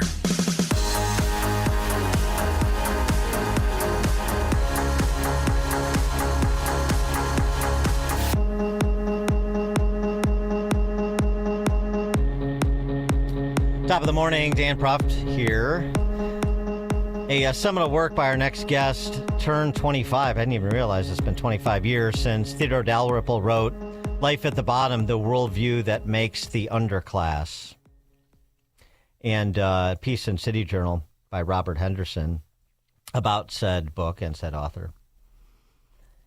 Dal Ripple is indispensable because he refuses to romanticize the poor or celebrate intellectual rebellion. He writes about people who trade stability for fleeting pleasures and a culture that cheers them on. Without pity or platitude, he cuts through the fog of jargon, reminding us that stability is fragile, that tradition is wisdom distilled through trial, and that humans are capable of virtue only when we believe we should be. As life at the bottom turns 25, its warnings feel more urgent than ever, writes Henderson. Indeed, they do. So let's get right to it. Theodore Dal Ripple is a retired physician and psychiatrist who worked in a general hospital and prison in England, currently a contributing editor at City Journal. His new books, the one I just mentioned, Life at the Bottom, The Worldview That Makes the Underclass 25th Anniversary Edition, which is available now. And this is intriguing. There's a good write-up on it by Dal Ripple, New Criterion. The book is Agatha Christie and the Metaphysics of Murder, which is available in June. Theodore Dal Ripple, thanks so much for joining us. Appreciate it. Well, thank you for asking me. The indulgence of the view that makes the underclass. We just discussed this briefly last hour, but you probably missed it. So let me give you this clip. Karen Bass, she's the mayor of Los Angeles, and she's taking this approach to dealing with meth addicts. Because, you can't be successful if you don't have a pearly white smile. Take a listen. How many people who are unhoused that you meet have no teeth at all? They don't have teeth. Why? Because meth rots your teeth. You can't succeed without teeth. So there needs to be comprehensive health care provided to people. Teeth is, pearly white's a God-given right, Theodore. Yeah, well, George Washington didn't have any teeth either, actually. Yes, that wouldn't, yes. He had false teeth. Yeah. Yeah. Well, times have changed, of course. Yes, but that's that approach to something like homelessness and drug addiction. I mean, it speaks to a larger worldview that you tackle in the 25th anniversary. Yeah, of course. What it implies is the people who have done this to themselves are actually the victim, what we must always do is disguise from them their own part in their situation, and it is up to us to save them. And that's a worldview that really punctuates so much of Western policy towards that population. Yes. Yeah, I mean, it's actually rather dehumanizing, because what you're saying is that they played no part in their situation. It's also a sign of a lack of compassion, actually, because they believe that if you say to someone, you are partly responsible for your own situation, or even largely responsible for your own situation, which is the case, then what you're doing is saying, depart my sight, I will have nothing further to do with you, I won't try to help you or do anything for you. So either you must be totally innocent or totally guilty. But of course, there is something, as most of us know, there are intermediate stages between total guilt and total innocence. So it's a very, very unsubtle view of life. Well, and it seems to me, I mean, it's not exclusive, but it's been imposed on society writ large, not by the homeless meth addict in L.A., but by the Karen Basses of the world and her financiers. It's very much along the lines of what Charles Murray observed in his book Coming Apart, which is that these elite leftists don't believe in theory what they do in practice. Yeah, and of course there becomes a large vested interest in that particular view of the world. So that, for example, if you take the National Institute on Drug Abuse, it used to, I don't know how far it still does, I haven't looked recently, but it used to say that heroin addiction is a chronic relapsing brain disease, and that's all. Nothing else. In other words, it's a bit like Parkinson's disease or multiple sclerosis. and there's a difference between these conditions, which is a lie. It's ineffective. It's meaning to heroin addicts, actually, because, of course, if you say you're just a victim of a chronic relapsing brain disorder, well, of course, he expects the doctor to cure him of it. And he knows perfectly well that is not possible. Right, and but the elite view too. I mean, it's the sort of noblesse oblige of it's really an arrogant view, as you say. It's phony empathy, it's phony compassion, and one aspect of it is particularly galling, which is essentially to believe that, well, the person who is not doing as well as I am is not doing as well as I am just because they're not me. So how could you expect somebody to have all the talent and another person or other people to have all the talent and ability that me and my friends have? It's just not possible. Yes. Well, I mean, what you're saying is that they're a different kind of being from me. In fact, no one actually can think of himself as he thinks of these people.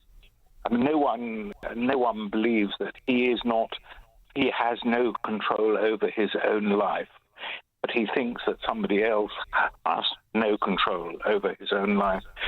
Of course, there are situations in which people have very little control of their health. That actually exists.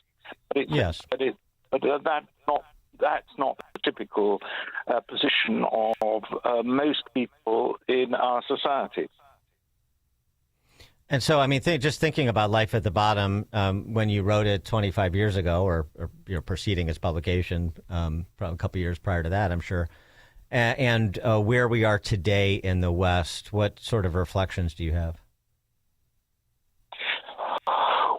Well, of course, I'm slightly out of the world that I was writing about, so I had very intimate contact, of course, with the kind of people I was describing, dealing with drug addicts and prisoners and people who had very degraded, actually, lives. And I no longer do because I'm retired. But from what I read, from what I see, things are certainly no better. Whether they're worse or not, I can't actually say, but they were catastrophically horrible 25 years ago. I should rather doubt. I can't see why they should have got very much better.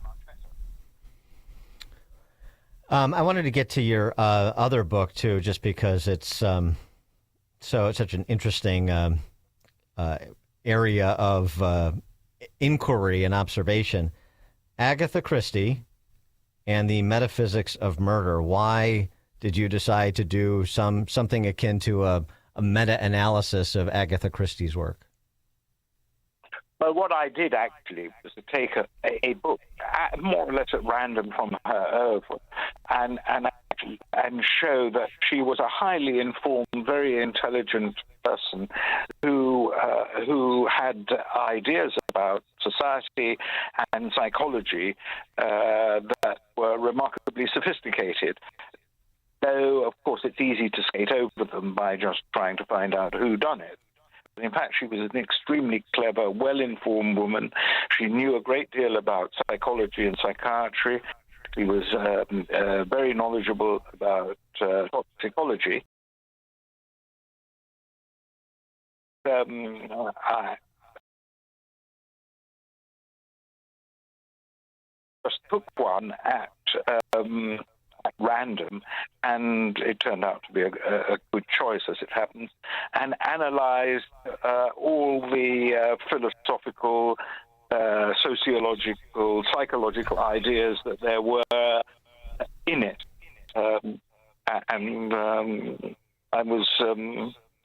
I was very impressed by the degree of her knowledge and the degree of her sophistication. And also, of course, she was very funny.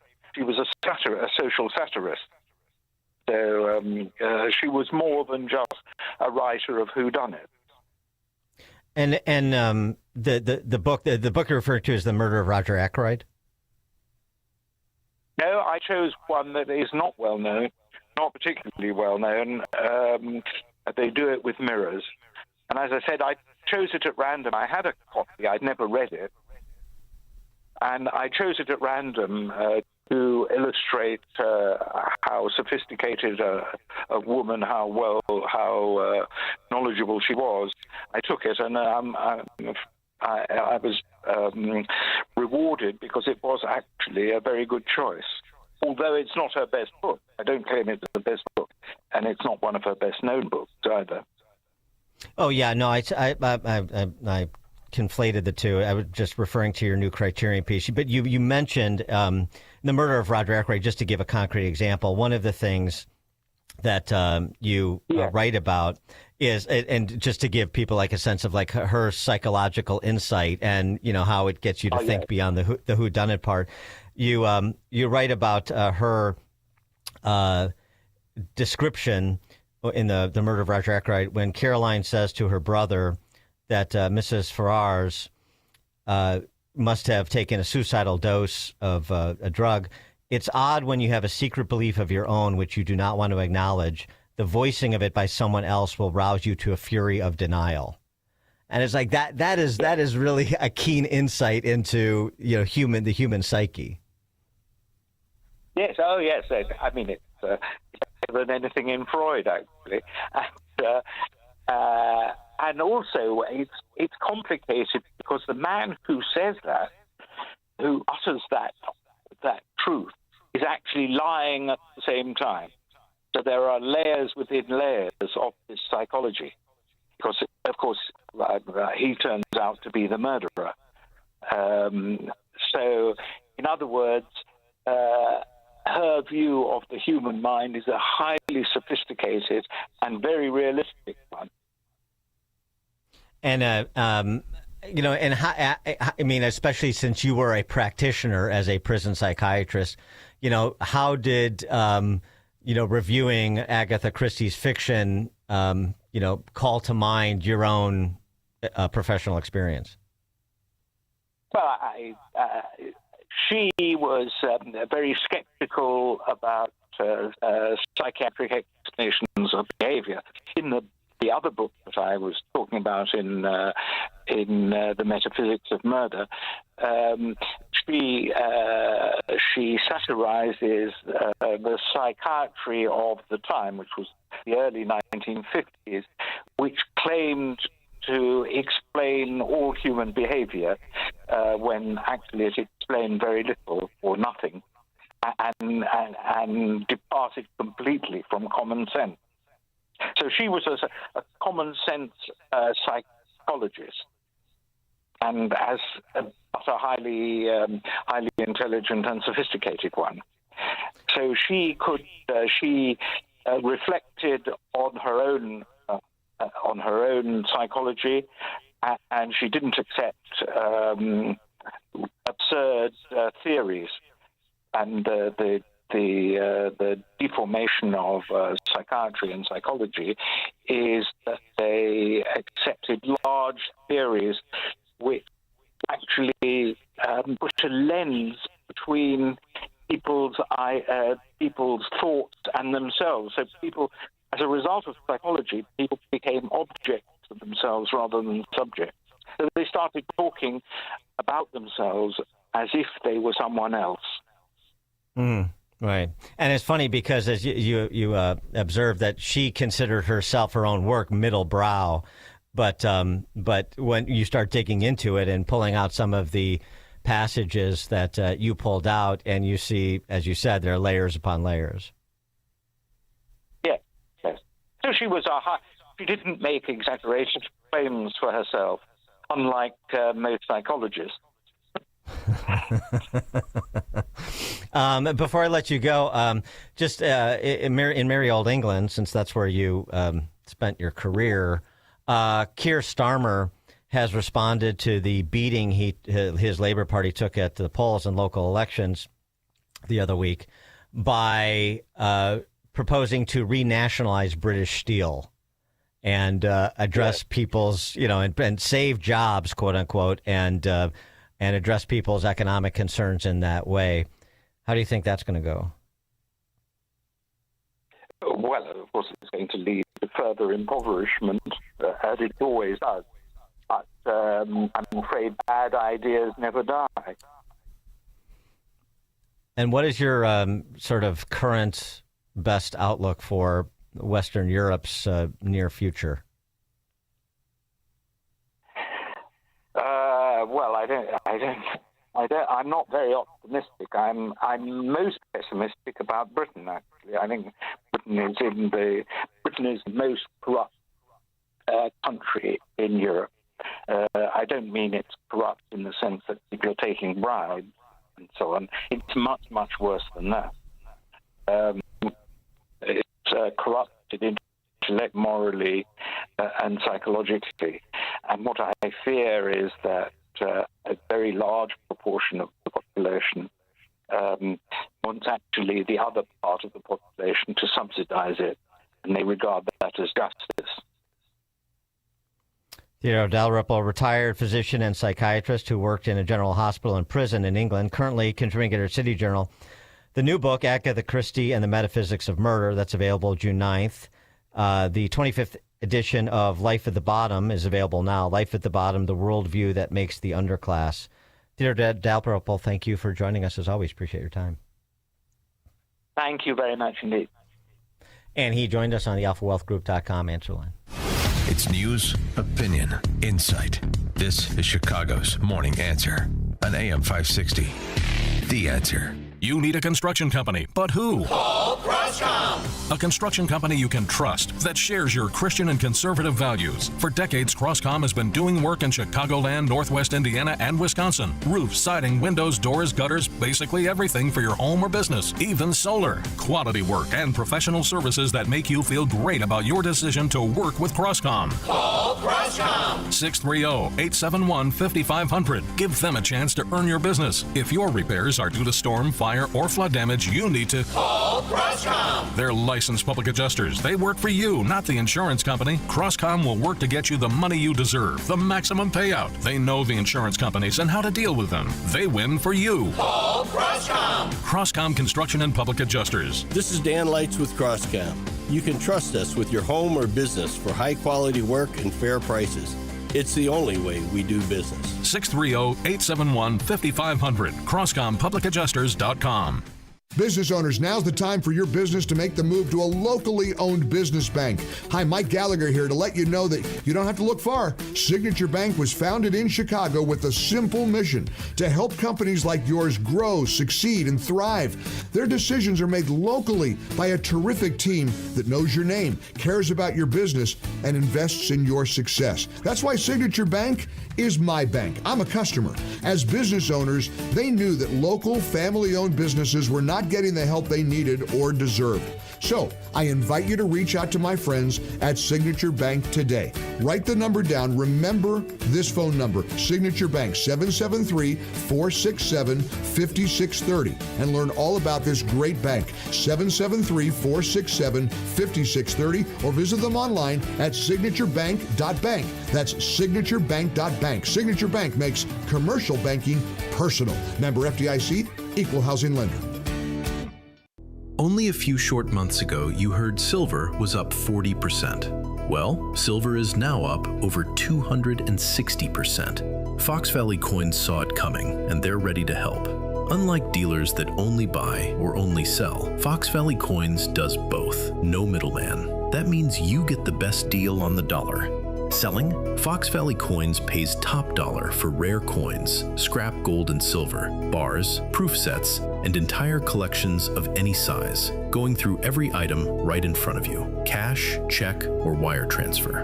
Buying? Fox Valley Coins carries all major gold, silver, and platinum physical products. Complete discretion. Your business stays your business. Fox Valley Coins, family-owned integrity since 1981. On Route 59, one light north of I-88 at the Naperville-Warrenville border. Fox Valley Coins. Buy smart, sell smart. AM 560, The Answer.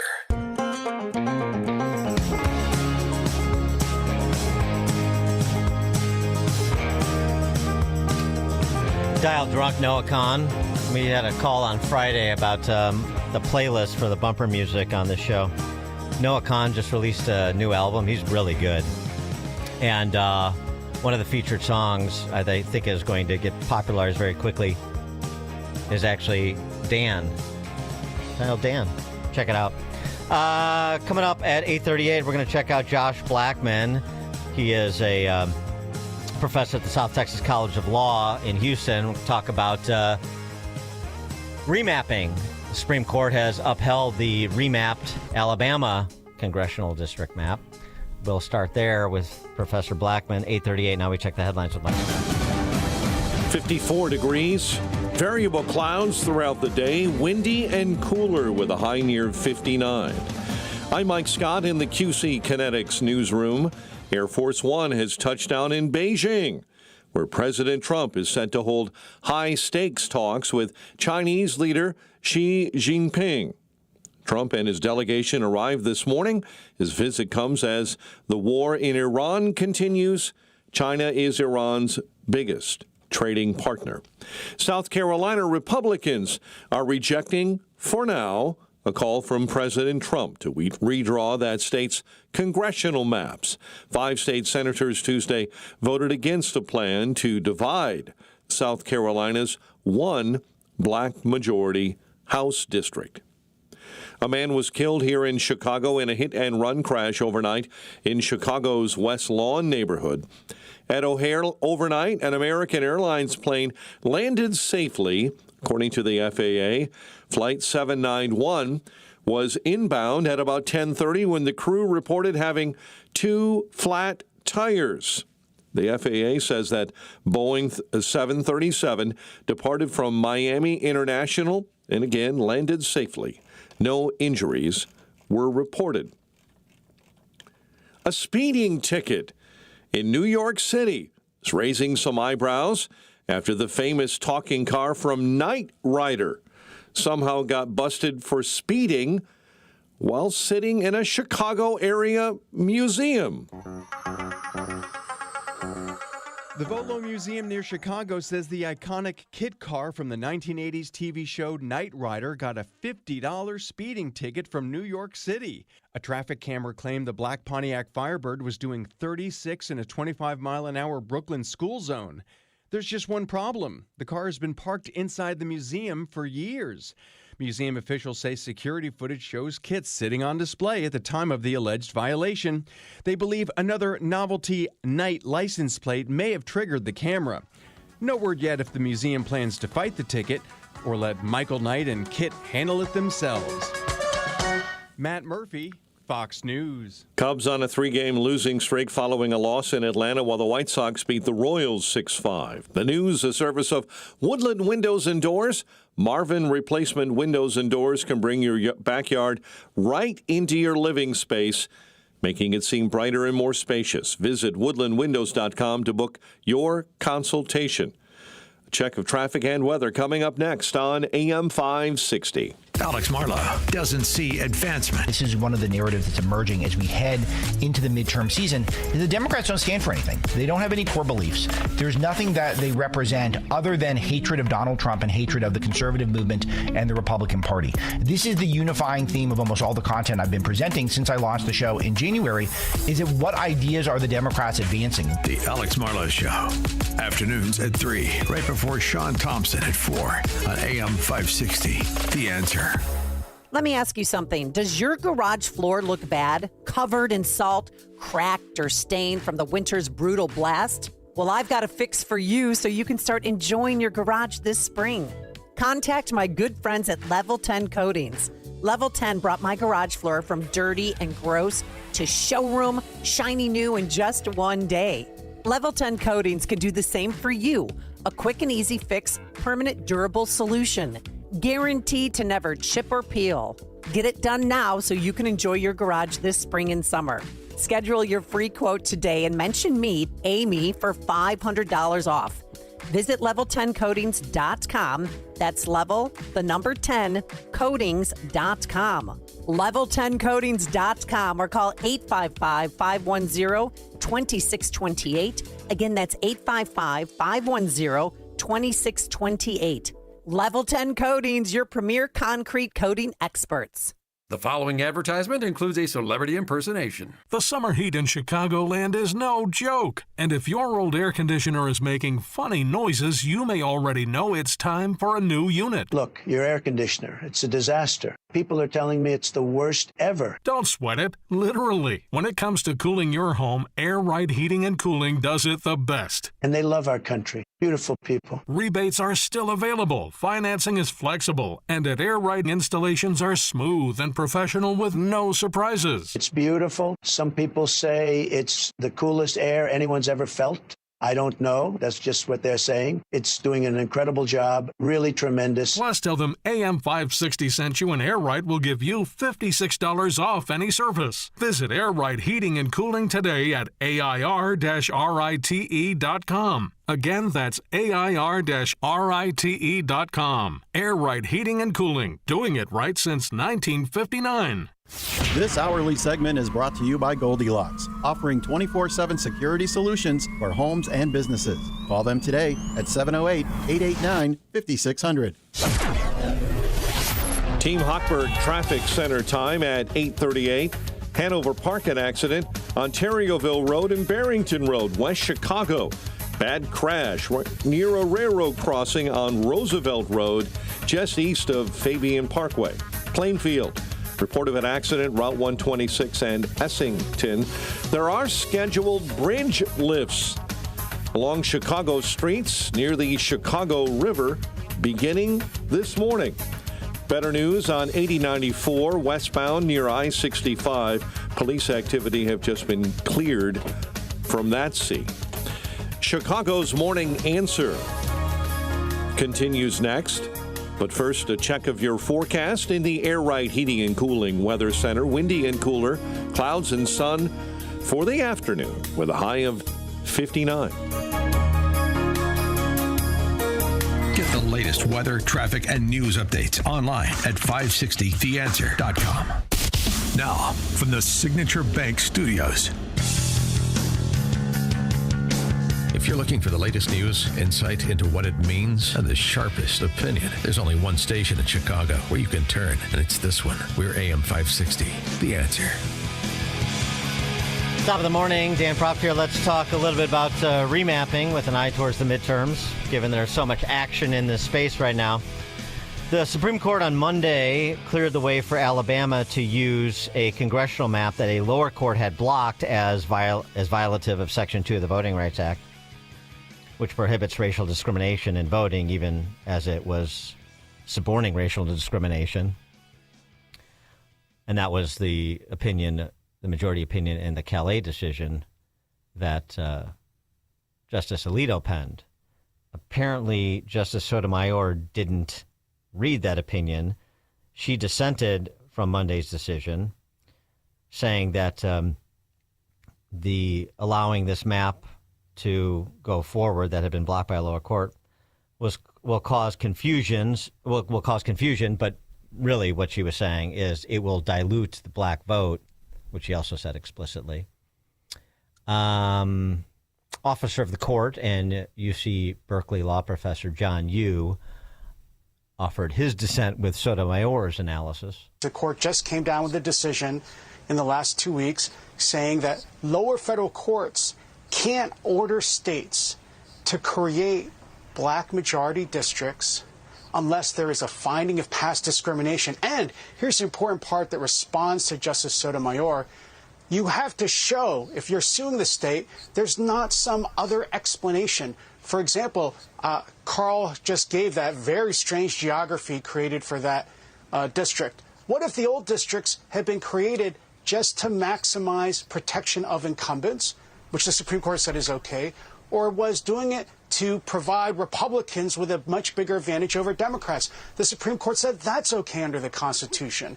And so if the lower court here was saying, no, you have to create this because I think you were really hiding behind Republicans, hiding behind incumbents to really just protect whites, the Supreme Court said you need to really show that that's true. There has to be a high level of proof. You just can't assume it. And if you did, you have to go back and let the state hold the elections under the old map. In South Carolina, things have become a little bit more complicated than anticipated. because the Senate leader, who's a Republican, Shane Massey, is blocking the proposed remap that had Jim Clyburn exercised, even as he was saying, hey, be careful what you wish for. We could actually pick up seats under this proposed map.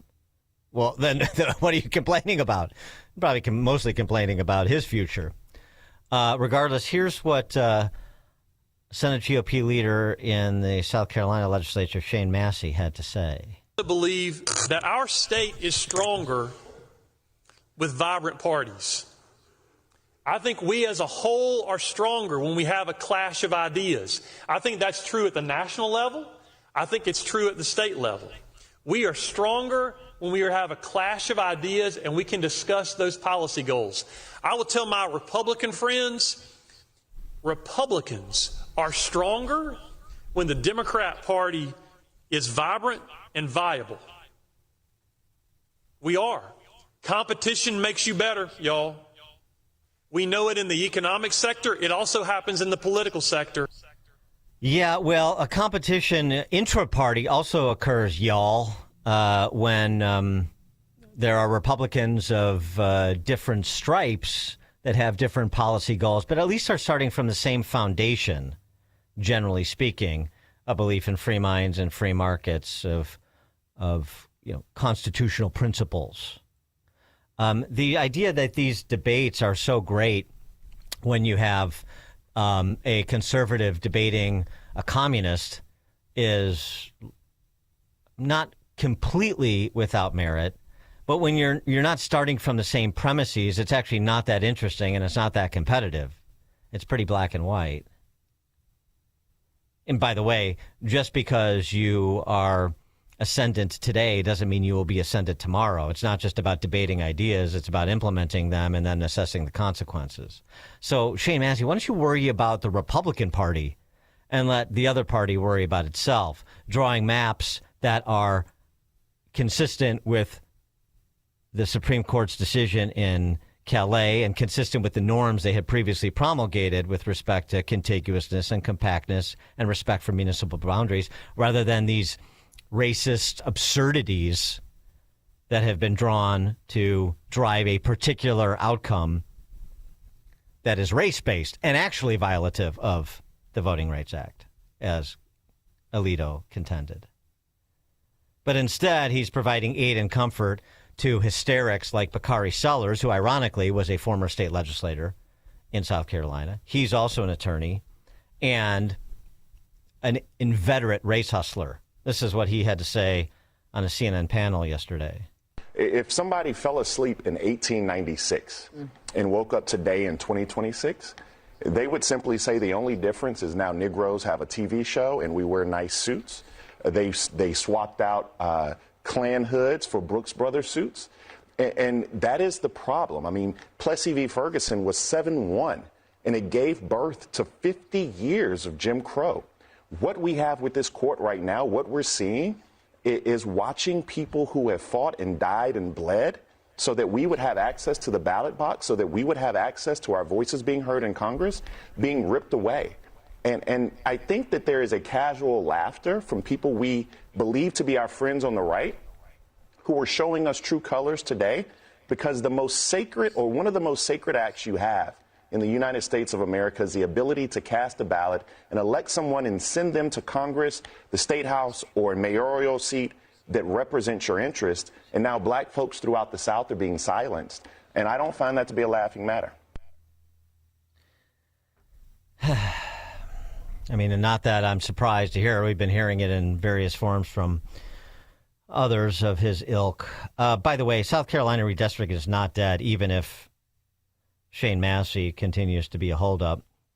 As I understand it, if the Senate blocks a redistricting resolution and goes back to the House can simply non-concur to Senate changes and refuse to pass a sine die resolution that calls for them back for a special session. This would allow the governor to call a special session, and the special session redistricting can pass by a simple majority instead of a 2/3 vote. So not dead yet, but Shane Massey, I think, is taking the wrong tack there. For more on all this, pleased to be joined by Josh Blackman. He holds the Centennial Chair of Con Law at the South Texas College of Law in Houston and is a contributing editor to Civitas Outlook. Professor Blackman, thanks for joining us. Appreciate it. Thanks for having me. So as to just the Alabama case and this ongoing argument, despite the holding in the Calais case that's being advanced by Sotomayor and more hysterically by people like Bakari Sellers. So the Supreme Court did something very important. They said that when you're drawing legislative maps, you're allowed to consider partisanship. You're allowed to consider protecting incumbents. You cannot consider race. And this might seem like an obvious thing, but for much of the last half century, federal judges would draw maps to ensure that there were these districts that have majority of black people, even if they had nothing in common. You would merge a person in New Orleans with a person in Baton Rouge, the person in, all the way up in the northern area. And these people had nothing in common other than their skin color. They were just grossly assembled together. And the Supreme Court said, you cannot do this anymore. This rule would apply in Mississippi, will apply in Louisiana, will apply in Alabama. It's going to be the same rule. Right. I mean, and this is why they gloss over those arguments about, again, previous norms that the Supreme Court has promulgated about, as I mentioned, contiguous and compactness, respect for municipal boundaries. And the interesting thing is when you see some of these maps that have been redrawn, you see maps that are much more consistent with those principles, those norms, if you will, than they were the previous iterations per what you were describing as to what has gone on for the last half century. Right. And it became very clear what was happening. In the American South, Democrats had a bonus. As long as they said we have black voters who want their own members, you would ensure they have representation. But in the North, go look at your state of Illinois, go look at Massachusetts, where Republicans are almost wiped out of existence. They don't exist. I think Massachusetts has 0 Republican members of Congress. Right. Illinois has only a couple, and this is done deliberately. So in the South, you have this guaranteed bonus for Democrats, but in the North, you had no such benefit for Republicans. And the Supreme Court said, we'll do it equal. We will have the same rule, North and South. Don't give minorities a sort of undue benefit. Well, and it also starts from this false premise in 2026 America, which is that, a majority white district won't elect a black person, or a majority black district won't elect a non-black person, as they have elected Stephen Cohen in Memphis, as had been pointed out a few times over the last week. I mean, so it's also just rooted in something that is not reflective of reality. It's reflective of a belief that certain people want certain constituencies to have, but it's just belied by reality. Right. I mean, these laws came around for a time when white people in the South would not vote for a black candidate, no matter who they were, Republican or Democrat. And it was simply impossible for black members to get elected to Congress. We have a very different world now. We've had a black president, we've had black mayors, black governors, black senators. To the extent that black candidates aren't winning, it might be because their views aren't that popular, because they don't garner a majority of support by the electorate, and that should be the measure. And Justice Thomas, who I last I checked was black, said the fact that blacks are a minority means they can't elect a preferred candidate. Period. It's just like a Republican living in Illinois or Massachusetts. If you're not in the majority, you can't elect your people. That's how elections work. Yeah, and it was interesting, the initial response in Virginia, which I saw you wrote about at the Volokh conspiracy at Reason.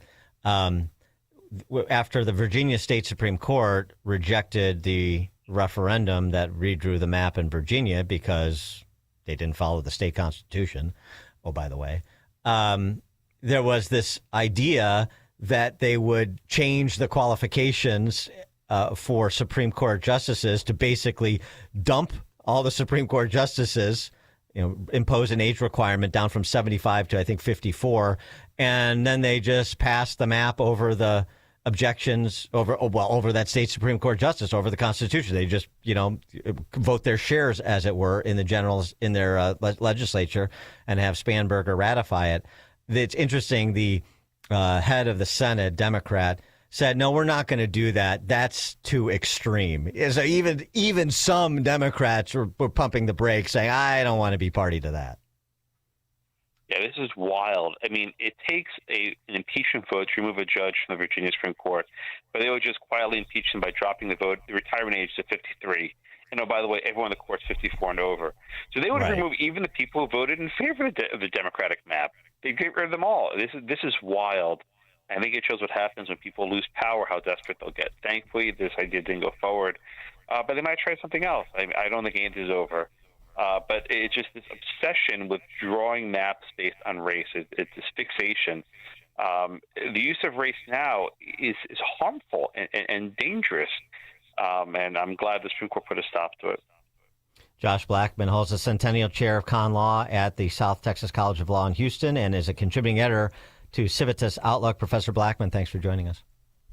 Thank you. And he joined us on the alphawealthgroup.com answer line. The stories you need to know to start your day. This is Chicago's Morning Answer on AM 560. The Answer. Hello? Sir, this is Officer Peterson. There's been a string of break-ins in the area, and your office, it was hit. Hit?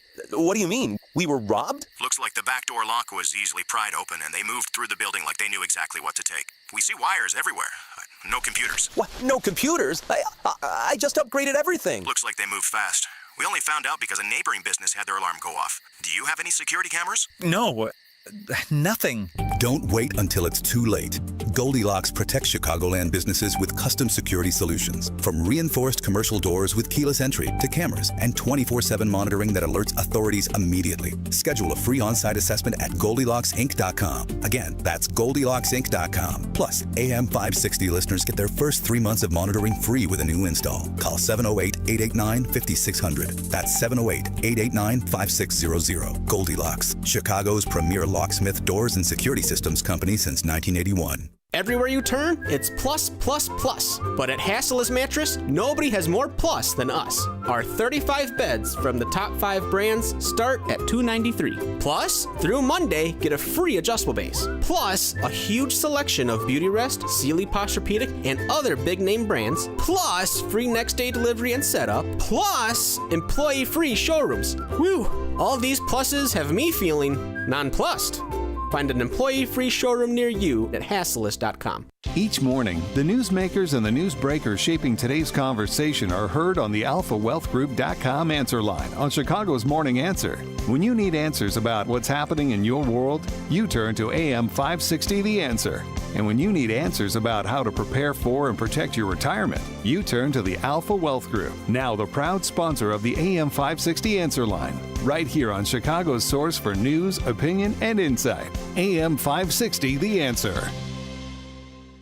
Do you owe $10,000 or more in credit card debt or personal loans? With credit card debt at all-time highs, Debt Relief Advocates is urgently notifying consumers of debt relief now being made available, designed to aid consumers with out-of-control credit card debt. Those who qualify and enroll for this relief program will only have to pay back a fraction of what they owe. This is not bankruptcy or a debt consolidation loan. This is a relief program that credit card companies would rather you not know about, as it ends your debt nightmare and saves you lots of money. Consumers owing at least $10,000 in credit card debt or personal loans can now take advantage of this debt relief as the cost of living skyrockets. Debt Relief Advocates has established a relief hotline for you to call to learn what debt reduction you may qualify for, so don't wait. For this free information, call the Relief Hotline at 800-522-2174. 800-522-2174. 800-522-2174.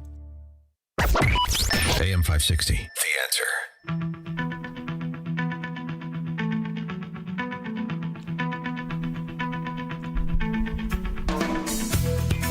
Top of the morning, Dan Proft here. Josh Snider is at it again. These ambush videos he does, even if they're staged, I'm not sure if they are or not, but even if they're staged, are really good at illustrating the absurdity of the identitarians. In this installment, he identifies as trans, and so he wants the discount, the half-off discount, for trans people who take this self-defense class. And here's how that exchange goes. Can I help you? Do you work here? I'm looking for the Queer People of Color Self-Defense class. Yeah, it's here. Real thing. I saw on the flyer it says trans people fight for half off. Yeah. Okay, I just wanted to make sure I get the discount. So do I give you the $10? You're not a person of color. Excuse me, bigot? I am trans-pigmented. I was assigned white skin at birth by my parents' bigoted doctor, but I identify as African American. You can't change your skin. You can't change your gender. Yes, you can. Okay, I'm a woman of color, a lesbian. You just said I can change my gender. Whatever you're doing here is going to confuse the kids. Oh, so pretending to be something you're not confuses children? Yeah, it does. Oh, don't you find that ironic? If you don't leave, I'm just going to call the cops. Because I'm trans? If you don't leave, I'm going to call the cops. Okay, so you're calling them because I'm telling you I'm trans. No, because you're not who you say you are. You don't think that's rich? This whole event is about people who aren't what they say they are. How am I indifferent? Look, just leave. I don't want problems. I don't want to call the cops, but I will. Just be honest. Is it because I'm black? It's dumb. You need to leave. So people pretending to be something they're not is dumb. Look, man, I'm not getting hate. It's not man. It's ma'am. I am a black woman of color. Don't misgender me and don't mispigment me. We're done here. I'm getting on the phone right now and I'm calling the cops. So you're going to call the cops on a black woman of color because I want to fight at a place for black people. Yeah, whatever you want to say. I'm calling it. I'm done with this conversation. All right, thanks for admitting you're a fascist. Get out of here. The performative moral indignation is the best part. Excuse me, bigot? It's ma'am, not man. Another wonderful offering from Josh Shader. Some good stuff. You can check him out on Instagram. Thanks for joining us on another edition of Chicago's Morning Answer. Back with more wit and wisdom tomorrow. I certainly hope so. It is now 9 o'clock on AM 560 WIND Chicago. Another spike in inflation. I'm Dave Anthony, Fox News, driven by the spike up in oil and at the gas pump in the Iran conflict. Fox's Ginny Casola has the numbers. Prices paid at the wholesale level before they reach consumers jumped in April. The